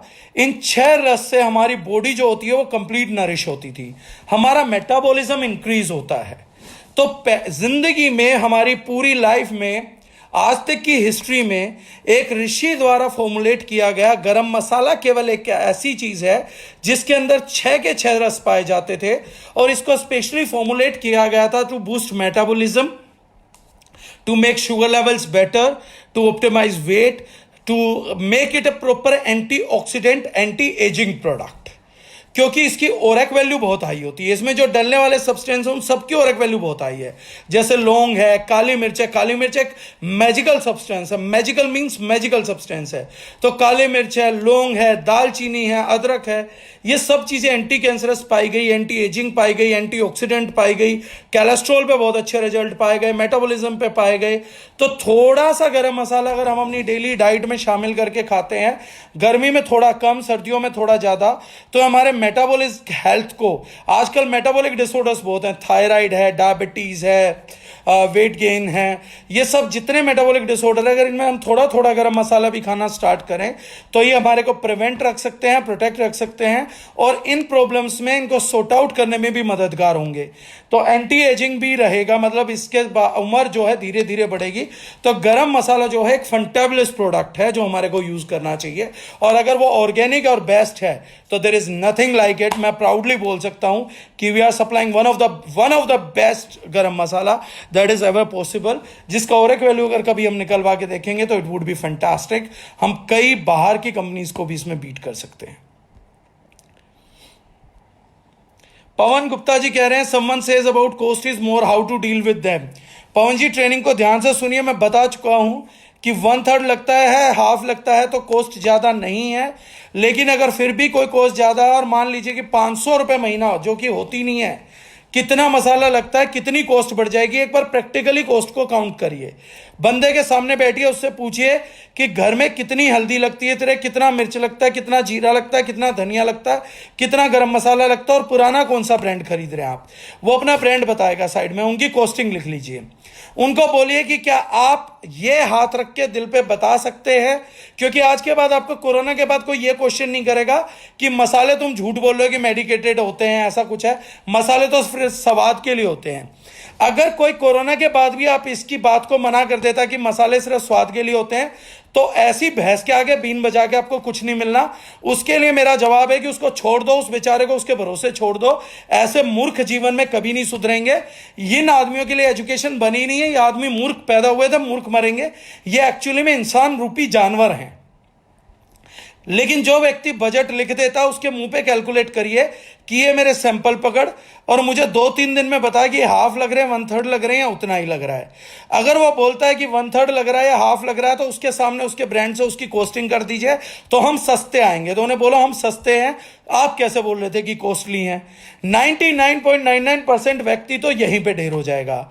जो 0.1% बचे, अगर उनका बजट आ भी जाएगा महीने में, तो 50 रुपए ज्यादा आ जाएगा सर, 100 रुपए ज्यादा आ जाएगा, 200 ज्यादा आ जाएगा। उनको बोलिए कि क्या 200 रुपए साल का 2,500 रुपए में आप अपने परिवार के सभी आदमियों के लिए हेल्थ इंश्योरेंस बाय कर सकते हैं। 1 लाख रुपए का भी हेल्थ इंश्योरेंस बाय कर सकते हैं 1 साल के लिए। तो आदमी कहेगा 2400 में पूरे परिवार के लिए 1 लाख रुपए का भी हेल्थ इंश्योरेंस बाय नहीं कर सकता। तो अगर मैं इसको डिले कर दूं, 1 साल बाद हेल्थ इंश्योरेंस भी खत्म हो जानी हो, 2400 रुपए अगले साल आपको नहीं मिलने वाले, वो कवर अगले साल नहीं मिलेगा। यानी कि 2400 रुपए में 1 लाख रुपए की जरूरत पड़ी तो इसी साल पड़नी, वरना नहीं पड़नी। अगर मैं 2400 रुपए साल में आपके परिवार को बेटर इम्यूनिटी दे रहा हूं, बेटर प्रोटेक्शन दे रहा हूं, बेटर हेल्थ बेनिफिट्स दे रहा हूं, तो क्या वो तब भी कॉस्टली हैं? आपके परिवार से महंगे अगर महीने के 200 रुपए हैं साहब, तो मैं कलम और पेन बंद करता हूं। मैं आपसे आज के बाद इस विषय में बात नहीं करूंगा। लेकिन अगर आपका परिवार 2400 रुपए से ज्यादा इंपॉर्टेंट है, तो फिर आप हमारी बात मान लीजिए। आपको लैब टेस्ट कराना, लैब टेस्ट कराइए। तसल्ली आप कैसे भी कर लीजिए, हम बेस्ट हैं। तसल्ली आप अपने ब्रांड को लैब में भेज दीजिए, हमारे ब्रांड को भेज दीजिए। आपको तसल्ली हो जाएगी कि हम आपके एग्जिस्टिंग ब्रांड से दुनिया जहान में बेहतर हैं। और अगर मसाले सेहत के लिए ही खाए जाते हैं और हम सबसे बेहतर हैं, तो फिर हमारे क्यों नहीं 200 रुपए के चक्कर में नकारना चाहते तो बता दीजिए। और अगर आपका मसाला करता है तो लैब में भेज दीजिए। अगर रिपोर्ट आ जाए तो हमारे को भी बताइएगा, मैं कल से आपका खाना चालू कर दूंगा। हेमराय पूछ रहे हैं, प्रोडक्ट डी केयर में भी कुरकुमीन की मात्रा है सर जी? बिल्कुल है। अगर हम एंटी इन्फेक्शियस कुछ चीज़ बनाएंगे तो हम कुरकुमीन की मात्रा डालेंगे, हल्दी का चीज़ डालेंगे। हमारे नुआ में भी डाला जाता है। कुरकुमीन नहीं बोलते हम उसको, बेसिकली हल्दी का एक्सट्रैक्ट ही बोलते हैं। एक कच्ची हल्दी में से ही हम उसको एक्सट्रैक्ट करके डालते हैं। तो वो हमारे नुआ में भी डाला हुआ है, वो हमारे साबुन में भी डलता है कुछ मात्रा में, बॉडी बार में भी हम यूज़ करते हैं, डी केयर में भी हम लोगों ने यूज़ किया है। तो वो तो हम अपने लगभग एलोपैथ की हर चीज़, आयुर्वेद की, ट्रेडिशनल आयुर्वेद की हर चीज़ में करते हैं। M9 F9 K9 में भी हमने यूज़ किया हुआ है। तो हल्दी का जो एक्सट्रैक्ट है वो हम हर चीज़ में यूज़ करते हैं। गौरव जी पूछ रहे हैं, लोग कहते हैं कि लाल मिर्च नहीं खाते हम, हरी मिर्च अच्छी है क्या?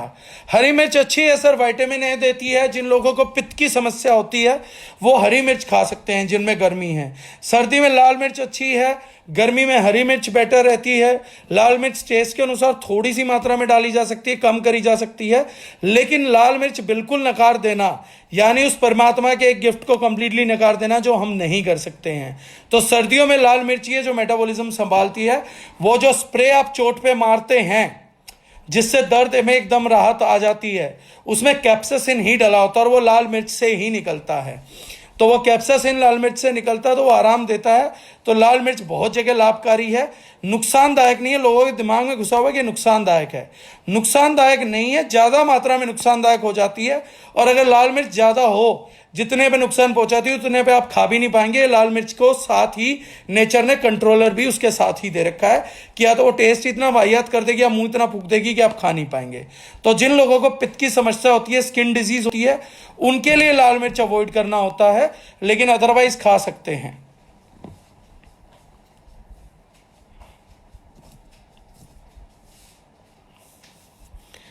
राखी राणा कह रही है, sir I had visited some parlour, told them about our haldi, they told me applying haldi makes skin dry, is it true? Because I use but I don't have any problem. हल्दी में एंटीऑक्सीडेंट ज़्यादा होता है, राखी गर्म होती है, तो जिन लोगों की स्किन ड्राई होती है उनको ड्राई कर सकती है। ऑयली स्किन वालों को हल्दी बहुत बढ़िया रिजल्ट देती है, इसलिए एक्ने में के जितने भी पैक्स होते हैं उनमें टर्मरिक डाला जाता है। ऑयली स्किन वालों के लिए बून है, अगर ऑयली स्किन वालों के लिए बून है तो ड्राई स्किन वालों को थोड़ा इश्यू तो हल्दी करेगी, 100% करेगी। रिजवान अली पूछ रहे हैं धनिया और थायराइड। बिल्कुल, धनिया जो है थायराइड के लिए, किडनी फंक्शंस के लिए, कैंसर के लिए और आंखों के लिए बहुत ही अच्छा होता है। आंखों का जब इन्फेक्शन होता है अगर उसमें आप धनिया पिलाएंगे तो बहुत अच्छा रिजल्ट आएगा। एंटी कैंसर प्रॉपर्टी पे धनिया पे रिसर्च हो चुकी है। किडनी को फिल्टर करने के लिए धनिया डाल के पिलाया जाता है तो हमारी किडनी फिल्टर होती हैं। अगर हफ्ते में भी 1 या 2 दिन हम धनिया का ड्रिंक पिए सुबह खाली पेट तो हमारे को उस दिन यूरिनेशन ज़्यादा फास्ट आएगा, ज़्यादा प्रेशर के साथ आएगा और किडनी हमारी बहुत अच्छी फिल्टर हो जाएंगी। थायराइड को कंट्रोल करने में धनिया का बहुत तगड़ा यूज है। रात को भिगो के रख दीजिए, सुबह उसका पानी उबाल के पी लीजिए, छान के पी लीजिए तो बहुत बढ़िया रिजल्ट है। बचा हुआ रेजिड्यू आप अपनी सब्जी में यूज कर सकते हैं। तो धनिया और थायराइड, और अच्छी क्वालिटी का धनिया अगर हम रेगुलर यूज करते हैं तो हमें थायराइड से प्रोटेक्ट भी कर सकता है। कृष्ण शुक्ला जी कह रहे हैं जीरे की डिटेल। जीरा सर बहुत सुप्रीम फाइबर होता है, सोल्यूबल इनसोल्यूबल दोनों फाइबर पाए जाते हैं, तो जिन लोगों को कॉन्स्टिपेशन रहता है उन लोगों के लिए बड़ा अच्छा है। हमारे जीरे की एक और खूबी है कि अगर आपको एसिडिटी हो रही है और आप चम्मच लेके पानी के साथ फाक लेते हैं तो हमारे जीरे के एसिडिटी पे भी इमीडिएट रिजल्ट्स आते हैं। एक केस में हमने जीरा देके खाली अपना जीरा पिला पिला के उन लोगों का आयरन लेवल 6.5 से 9.5 किया हुआ है। ये हमारे पास एक ब्लड रिपोर्ट में टेस्टिमोनियल है कि खाली हमारे जीरे से उनका हीमोग्लोबिन 3 पॉइंट बढ़ गया था जो कभी नहीं बढ़ता था। तो जीरा जो है वो डाइजेशन के लिए सुप्रीम है। आप खाने के बाद थोड़ा सा जीरा डाल सकते हैं, फाक सकते हैं, तो उससे आपको डाइजेस्टिबिलिटी बेटर हो जाएगी। आपको एसिडिटी बनती है तो एसिडिटी नहीं बनेगा, आपके डाइजेस्टिव इश्यूज नहीं होंगे तो आपको बड़ी बीमारियां नहीं होंगी। आयरन लेवल्स को बूस्ट करेगा। कैल्शियम और जिंक की मात्रा भी जीरे में पाई जाती है, इसलिए एंटी एजिंग बहुत अच्छा रहता है। सब्जी में डाल के खा सकते हैं, ऊपर से भी फाक सकते हैं। तो हमारे जीरे के बड़े अच्छे रिजल्ट आए हैं। प्रदीप पटेल जी कह रहे सर एक बात पूछनी थी, मैन्युफैक्चरिंग डेट बहुत पुरानी क्यों आती है? ये प्रदीप जी बहुत पुरानी मैन्युफैक्चरिंग डेट नहीं आती है। मसालों का तो हमारा यूजुअली ये हाल होता है कि हर 2 महीने के अंदर स्टॉक आउट हो जाता है। अगर आपके पास कोई ऐसी चीज़ आई है जो थोड़ी बहुत पुरानी आई होगी तो मे बी कोई पुराना बैच होगा या कोई कभी रिप्लेस कर लेता है तो वो आ गया होगा। अदरवाइज मैन्युफैक्चरिंग डेट स्पाइसेस में तो हमारा बहुत रेयरली होता है कि पुराना आए। चाय पत्ती में थोड़ा हो जाता है क्योंकि हमारी थोड़ी लोगों को कॉस्टली लगती है तो 4-5 महीने पुरानी आ सकती है। दीपिका सिंह पूछती हैं हल्दी को एम्प्टी स्टमक पीना चाहिए क्या? कुछ लोग बोलते हैं हल्दी गर्म करवाती है बॉडी को। हल्दी एक गर्म प्रोडक्ट है, एंटीऑक्सीडेंट है, लेकिन गर्म करवाती है ऐसा कुछ नहीं है। कभी किसी का हल्दी से पित्त बढ़ते नहीं देखा। There are thousands of people जो 12 महीने पीते हैं, लगातार पी रहे हैं। हल्दी की मात्रा का फर्क पड़ता है। आपको गर्मी में पीनी है तो पानी के साथ पी लीजिए। दूध वैसे भी जो होता है वो कफ करता है तो दूध के साथ पीने में वैसे भी हल्दी गर्म नहीं कर सकती। तो ये जो है ये कंसेप्चुअल ज़्यादा, हल्दी भी गर्म होती है ऐसे तो काली मिर्च भी गर्म है, चीज़ें गर्म है, लेकिन हर चीज़ इस एंगल से इस चश्मे के साथ देखना भी नादानी है। मतलब जिसको ये पता है हल्दी गर्म है तो आप उससे एक बात पूछ लीजिएगा कि आपको एक बेहतरीन नॉलेज है कि हल्दी गर्म है, किस सीजन में कितनी मात्रा में लेनी चाहिए, किस बीमारी में लेनी चाहिए। और जोड़ों की बीमारी जो कि कफ से हो जाती है, जिसमें कि हमारे को गर्मी चाहिए होती है, अगर वो गर्मी में भी जोड़ों के दर्द होते हैं तो क्यों होते हैं, और गर्मी में फिर अगर सर्दी में जोड़ों के दर्द में हल्दी फायदेमंद है तो जोड़ों के दर्द में गर्मी में देनी चाहिए। एक बार उससे पूरी नॉलेज ले लो। एक छोटी नॉलेज तो हर किसी को है, एक बार पूरी नॉलेज ले लीजिए, फिर वो अपने आप ही बता देगा वो कितना बड़ा ढोल था। हल्दी गर्म है किसी को नहीं पता, लेकिन कितनी मात्रा में गर्मी करती है ये भी पता होना चाहिए। किस विपाक, पाक एक अलग चीज़ है, विपाक एक अलग चीज़ है। किस विपाक के साथ लेनी चाहिए जो गर्मी नहीं करेगी, सर्दी में कितनी लेनी चाहिए, गर्मी में कितनी लेनी चाहिए, डिजीज में कितनी लेनी चाहिए। अगर हल्दी गर्म करती है तो फिर तो गर्मियों की सब्जियों में हल्दी में डालनी ही नहीं चाहिए। फिर तो सर्दी के 3 महीने हल्दी खाओ और गर्मी में तो बिल्कुल भी यूज मत करो। लेकिन गर्मी में लोग कढ़ी तो बना लेते हैं, वो लोग जो बोलते हैं कि हल्दी गर्म करती है। राजीव सर पूछ रहे सर काली मिर्च और लोग कब तक प्लान कर रहे हैं? सोर्सिंग पे लगे हुए हैं सर। जैसे इनका बेस्ट सोर्स मिल जाता है, रीजनेबल रेट मिल जाता है, तो हम काली मिर्च, लौंग और बाकी खड़े मसाले लॉन्च करेंगे। श्याम श्रेष्ठा जी पूछ रहे हैं हल्दी का डोज। हल्दी का डोज सर सुबह खाली पेट और शाम को रात को सोते हुए दे सकते हैं। आप 1/4 चम्मच मतलब लगभग आधा ग्राम हल्दी के आसपास दे सकते हैं शहद के साथ। रात को दे सकते हैं दूध के साथ। रात को देखें तो नींद बढ़िया आएगी। हल्दी ब्रेन फंक्शंस पे बहुत अच्छा काम करती है। अल्जाइमर पे अच्छे रिजल्ट्स दिए हैं, पार्किंसन पे अच्छे रिजल्ट आते हैं हल्दी के हमेशा। हल्दी ब्लड कंट्रोल में अच्छा काम करती है। जो बच्चे पेशाब कर देते हैं उनमें बिस्तर में, उनमें बहुत अच्छा काम करती है। कंसंट्रेशन बढ़ाती है, ब्रेन फंक्शंस अच्छा करती है। तो सुबह खाली पेट उठते ही ले लेंगे तो एंटी इन्फेक्शियस का काम करेगी। डायरेक्टली आपके गट में जाके गुड बैड बैक्टीरिया का बैलेंस बनाने के लिए काम करेगी। इन्फ्लेमेशन को कम करेगा, ईसार में कम करेगा। तो सुबह पानी के साथ ले सकते हैं। रात को आप देसी गाय के दूध के साथ दे सकते हैं तो नींद लाने में सहायक होगा। इंसोम्निया की बीमारी में भी हल्दी मदद करती है, ब्रेन को काम करता है। नरेश सक्सेना जी पूछ रहे, is our planning to expand our spice range? Yes sir, we are planning to expand our spice range. Gaurav ji पूछ रहे, कहते हैं कि हरी मिर्च खाते हैं हम, जैसा कि आपको पता हरियाणा में लाल मिर्च ऑलमोस्ट सभी ने बंद कर दिया। हरी मिर्च को लाल मिर्च से उनको कैसे तुलना करके बताएं? सर अपने लिए यूज करिए, सिर्फ पढ़े लिखे लोगों को बताइए, उनको इन्फॉर्मेशन दे दीजिए लाल मिर्च के फायदे क्या जो मैं आपको बता चुका हूं। बाद में उनकी अकल होगी तो यूज करेंगे, नहीं है तो नहीं करेंगे। किसी को फोर्स नहीं कर सकते हैं। उन्होंने एक एजुकेशन के तहत लाल मिर्च लेना बंद कर दिया था और हरी मिर्च चालू कर दी थी। दूसरी एजुकेशन के तहत ही वो ले सकते हैं, लेकिन जो एजुकेशन नहीं अपना सकता वो मिर्च भी नहीं अपनाएगा। तो ये सब एक मेथोलॉजी है, इस तरीके से चीजें नहीं चल सकती। Usually people don't like to change their garam masala, stating that they have certain formula to that and they have been taking it like that only. Also few say that they don't like to have it in summer, so if not in vegetables or curries, then is there any way to have it? गरम मसाला बहुत छोटी मात्रा में गर्मी में लिया जा सकता है, बहुत बड़ी मात्रा में नहीं ले सकते, बहुत छोटी मात्रा में ले सकते हैं। और स्पेशली अगर मोटे लोग हैं तो उनको गर्मी जैसी कोई चीज़ नहीं, उनके शरीर में खूब कफ भरा पड़ा है। तो जो पतले लोग हैं या लीन लोग हैं उनको तो गर्मी होने के चांसेस होते हैं। मोटे लोगों को ज़्यादा गर्मी होने के चांसेस होते भी नहीं है, क्योंकि उनके पास लूज करने को कफ बहुत ज़्यादा है। तो ऐसा नहीं होता है। और जो लोग अपना गरम मसाला चेंज नहीं करना चाहते, आप पूछिए कि उनके पास फॉर्मूला है, हम सम्मान करते हैं, लेकिन क्या वो ये बेट कर सकते हैं कि उनके प्रोडक्ट की ओरेक वैल्यू लैब में हमारे से ज़्यादा होगी?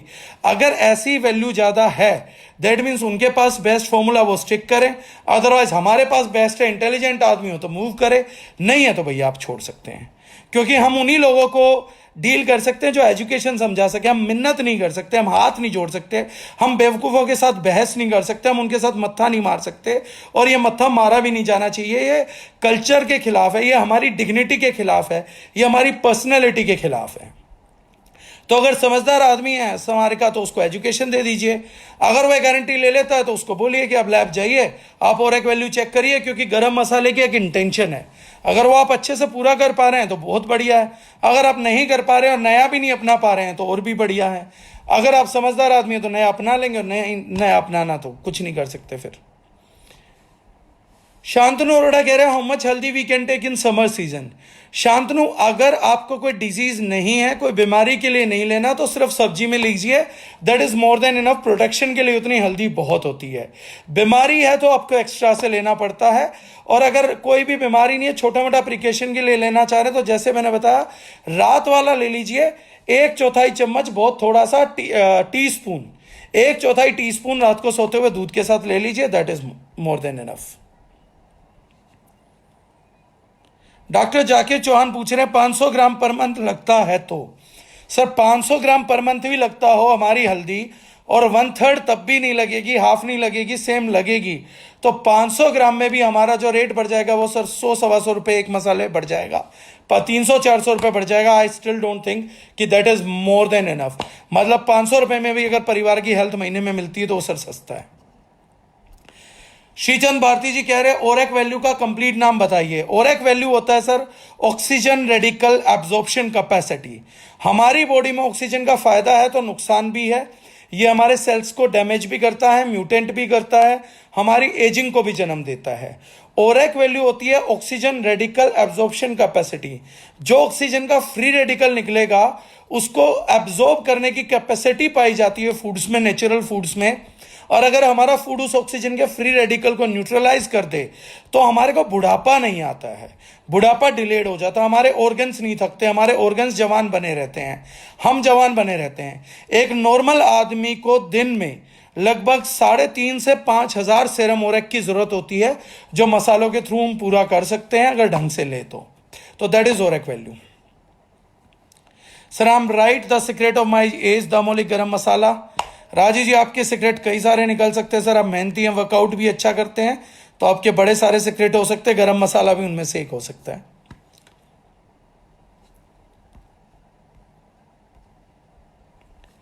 मधु बघेल पूछती है सर धनिया एंटी एजिंग भी है तो इसको फेस वॉश में मिक्स करके स्किन पे अप्लाई कर सकते हैं? कर सकते हैं, लेकिन धनिया ठंडा होता है तो इसलिए यूज तो कर सकते हैं, लेकिन हल्दी के ऑपोजिट धनिया की जो प्रवृत्ति है वो ठंडे की होती है, तो फेस मास्क में इतना कामयाब नहीं रहेगा। फेस मास्क में जो चीज़ें गर्म होती हैं वो ज़्यादा अच्छा काम करती हैं, अंडर आई सर्कल में उसके आसपास काम रहेगा क्योंकि तब ठंडा करना पड़ता है। या जिनके चेहरे पर रेड रैशेज आते हैं, पित्त बहुत ज़्यादा उछलता, उनको धनिया अप्लाई करने से हेल्प हो सकती है। रेखानु सिंह पूछिए सर वेट लॉस में कौन सा मसाला अच्छा रहता है एंड कैसे यूज करूं? वेट लॉस में मैम जो कामयाब हैं वो सारे ही मसाले हैं। जो सबसे ज़्यादा कामयाब होता है वो जीरा होता है। थोड़ा थोड़ा गरम मसाला अगर आप अपनी सब्जी या दाल में डाल के खाएंगे तो वो भी काम करेगा, लेकिन जीरा और गरम मसाला ये दो चीज़ें ज़्यादा पर्टिकुलर हैं। धनिए का भी अच्छा रिजल्ट है, तो आप अगर सुबह जीरा पी रहे हैं शाम को धनिया पी सकते हैं, और आप गरम मसाला थोड़ा थोड़ा दाल सब्जी में डाल के खा सकते हैं, तो उससे काफ़ी बेनिफिट होंगे। प्रतिभा प्रधान पूछती है सर जीरा वाटर से बेली फैट रिड्यूस हो सकता है क्या? बिल्कुल हो सकता है। हमारी टीम में डाइटिशियन अल्पना वर्मा है, वो हमेशा वो करवाती हैं यूज जीरे से। तो जीरा वाटर का और भी कोई रिजल्ट हो तो आप डाइटिशियन अल्पना वर्मा को सब्सक्राइब कर सकते हैं यूट्यूब पे। उनका पेज है एडिट करके, हेल्दी एडिट करके, HELTHADET हेल्दी एडिट करके आप अल्पना को जाके क्वेरी कर सकते हैं, और वो सिर्फ हमारी टीम का, हर टीम के मेंबर के लिए शी इज रेडी। तो आप उसका पेज लाइक सब्सक्राइब करके जितनी भी ऐसी क्वेरीज है, मेरे अलावा आप अल्पना को भी पिच कर सकते हैं, she can help you out. Gaurav पूछ रहे हैं अपनी हल्दी में कितना परसेंटेज कुरकुमिन बोले? अपनी छाती ठोक करके इतना तो है, 5% सर आप छाती ठोक के बोल सकते हैं। कई बार जो भी मिलेगा तो हमें जो रिपोर्ट्स मिली उनमें 5.5 आया है, 6 आया है, 6.5 आया है, एक बार 8.5 भी आया है। तो आप 5% छाती ठोक के बोल सकते हैं, और जो नए पैकेट से जो हमारे लेबल अप्रूव होके आएंगे उन पे 5% मेंशन भी है सर। फरत रहमानी हल्दी कैसे अप्लाई करके फेस पैक पे एक्ने के लिए? Once I applied with aloe vera gel but पूरा फेस येलो हो गया था। हल्दी जब भी चेहरे पे अप्लाई करी जाएगी तो वो मुल्तानी मिट्टी के साथ अप्लाई होगी। मुल्तानी मिट्टी, रोज वाटर डाल लीजिए, एलोवेरा डाल लीजिए, इन सब का पेस्ट बना लीजिए, उसके बाद चेहरे पे लगाइए तो रिजल्ट आएगा, क्योंकि डायरेक्ट हल्दी कांटेक्ट में नहीं आएगी। हल्दी अपना पीलापन मुल्तानी मिट्टी के साथ अरेंज कर लेती है, और उसके बाद ही आप फेस पैक बना सकते हैं। फेस पैक का एक बेसिक मतलब होता है किसी प्रकार की मिट्टी, डायरेक्टली हल्दी नहीं। मिट्टी जब तक नहीं होगी तब तक बात नहीं बनेगी, तो मिट्टी होना जरूरी है। मुल्तानी मिट्टी बेस्ट है। मुल्तानी मिट्टी में हल्दी डाल लीजिए, रोज वाटर डालिए, प्योर अच्छा रोज वाटर अगर आपको चाहिए तो एक कंपनी है मिट्टी से, उसका आता है, उसका रोज वाटर डाल लीजिए, और आप एलोवेरा मिला लीजिए, देन आप पैक लगाइए तो आपको सुप्रीम रिजल्ट आएंगे। सर साइंस में भी स्पाइसेस रिजल्ट देते हैं क्या, या फिर क्या देना चाहिए साइनस में? अच्छा, साइंस पढ़ रहा था मैं। साइनस में रिजल्ट देते हैं, साइनसाइटिस में रिजल्ट आता है, दालचीनी का बहुत अच्छा रिजल्ट आता है, हल्दी का बहुत अच्छा रिजल्ट आता है। कोई भी कफ का रोग होगा तो हल्दी का बहुत बढ़िया रिजल्ट आएगा। कृष्ण कुमार जी पूछ रहे हैं how to identify the quality of turmeric at home, is it possible? देखिए सर, नेकेड आई टेस्ट जितने भी होते हैं, हर उस टेस्ट को साइंस रेप्लिकेट करवा सकती है अपने बनाए हुए सिंथेटिक कंपाउंड से। तो कुछ यूट्यूब पे आपको वीडियोस मिल जाएंगे, इसके लिए आप मधु से कांटेक्ट कर सकते हैं, या हम लॉकडाउन के बाद वीडियोस डाल देंगे कि ऐसे नेकेड आई टेस्ट कौन से हैं जिनसे आप घर में हल्दी को पहचान सकते हैं। एडल्ट्रेशन को जाना जा सकता है सर, हल्दी की क्वालिटी को जानना मुश्किल है, लेकिन वो लैब में ही पता लगेगी करकुमिन रेशो से। लेकिन हाँ, एडल्ट्रेशन है या नहीं है इतना हम चेक करा सकते हैं, इतने के लिए हम थोड़े से डेमोन्स्ट्रेशन दे सकते हैं। ऐसे लिंक यूट्यूब और गूगल पे ही बहुत अवेलेबल हैं जो बताते हैं।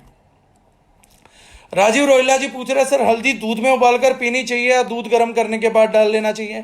दोनों लगभग बराबर से रिजल्ट देते हैं, लेकिन उबलते हुए डालना थोड़ा सा ज्यादा अच्छा रिजल्ट देगा।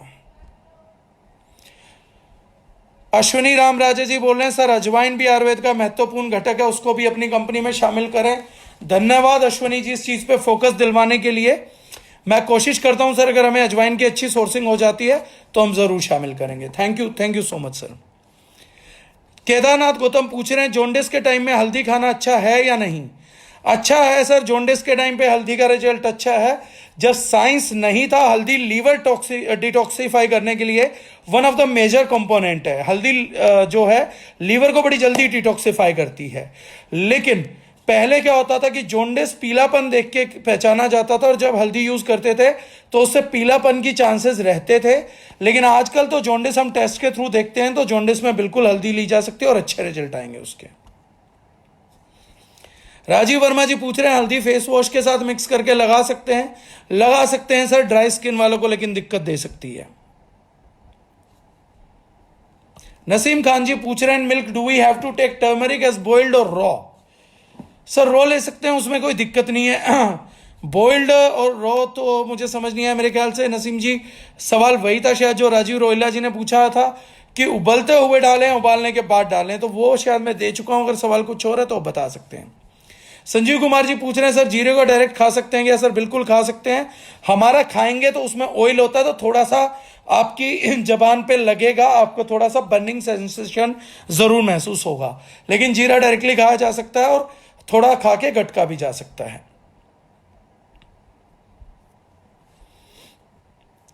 नीरू भटनागर जी पूछ रही है, अगर बॉडी में खुश्की एंड खुजली बहुत हो रही है तो क्या करें?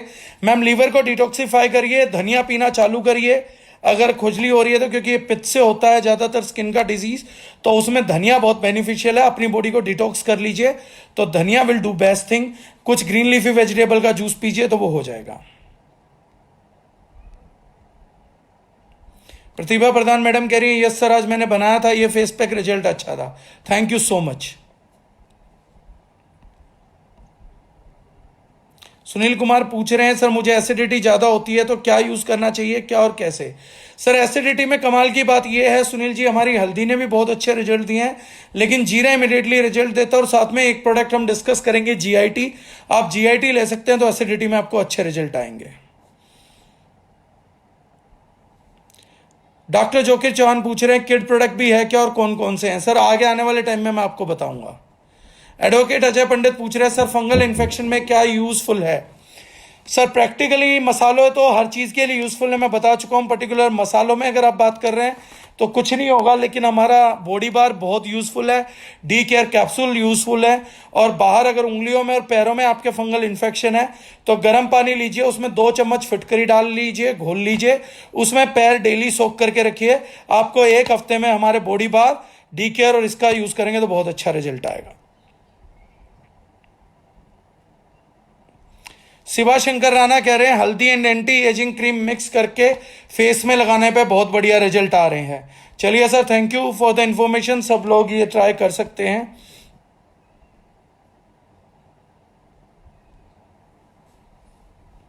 अभी गुप्ता जी पूछ रहे गठिया में क्या लेना बेस्ट है? सर देखिए, हल्दी 6 से 8 महीने में गठिया में अच्छे रिजल्ट दिखाती है, ड्रास्टिक रिजल्ट दिखाती है, लेकिन ये डाइजेशन से रिलेटेड है। तो मैं चाहूंगा कि आप ट्राई करें कि गठिया के अंदर स्पेशली हमारा बेरी जूस वो बहुत अच्छा काम करता है। हल्दी और जीरा, इन 3 चीजों को साथ लेना स्टार्ट करें तो गठिया में इस चीज से अच्छे रिजल्ट आ सकते हैं।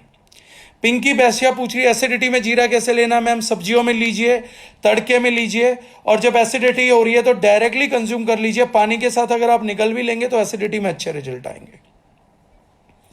अब और कोई किसी का क्वेश्चन नहीं आ रहा तो आई थिंक टाइम भी हो चुका है, और आज के लिए फिर विदा लेते हैं, क्योंकि और कोई क्वेश्चन अब यहां पे देखने में नहीं मिल रहा मुझे। तो थैंक यू वेरी मच बने रहने के लिए। कल नए टॉपिक के साथ मिलते हैं एग्जैक्ट 2:30 बजे। अगर कोई प्रॉब्लम नहीं रहा तो एग्जैक्ट 2:30 बजे हम स्टार्ट कर देंगे और नया सेशन रिकॉर्ड करते हैं। Thank you so much. Thank you everyone.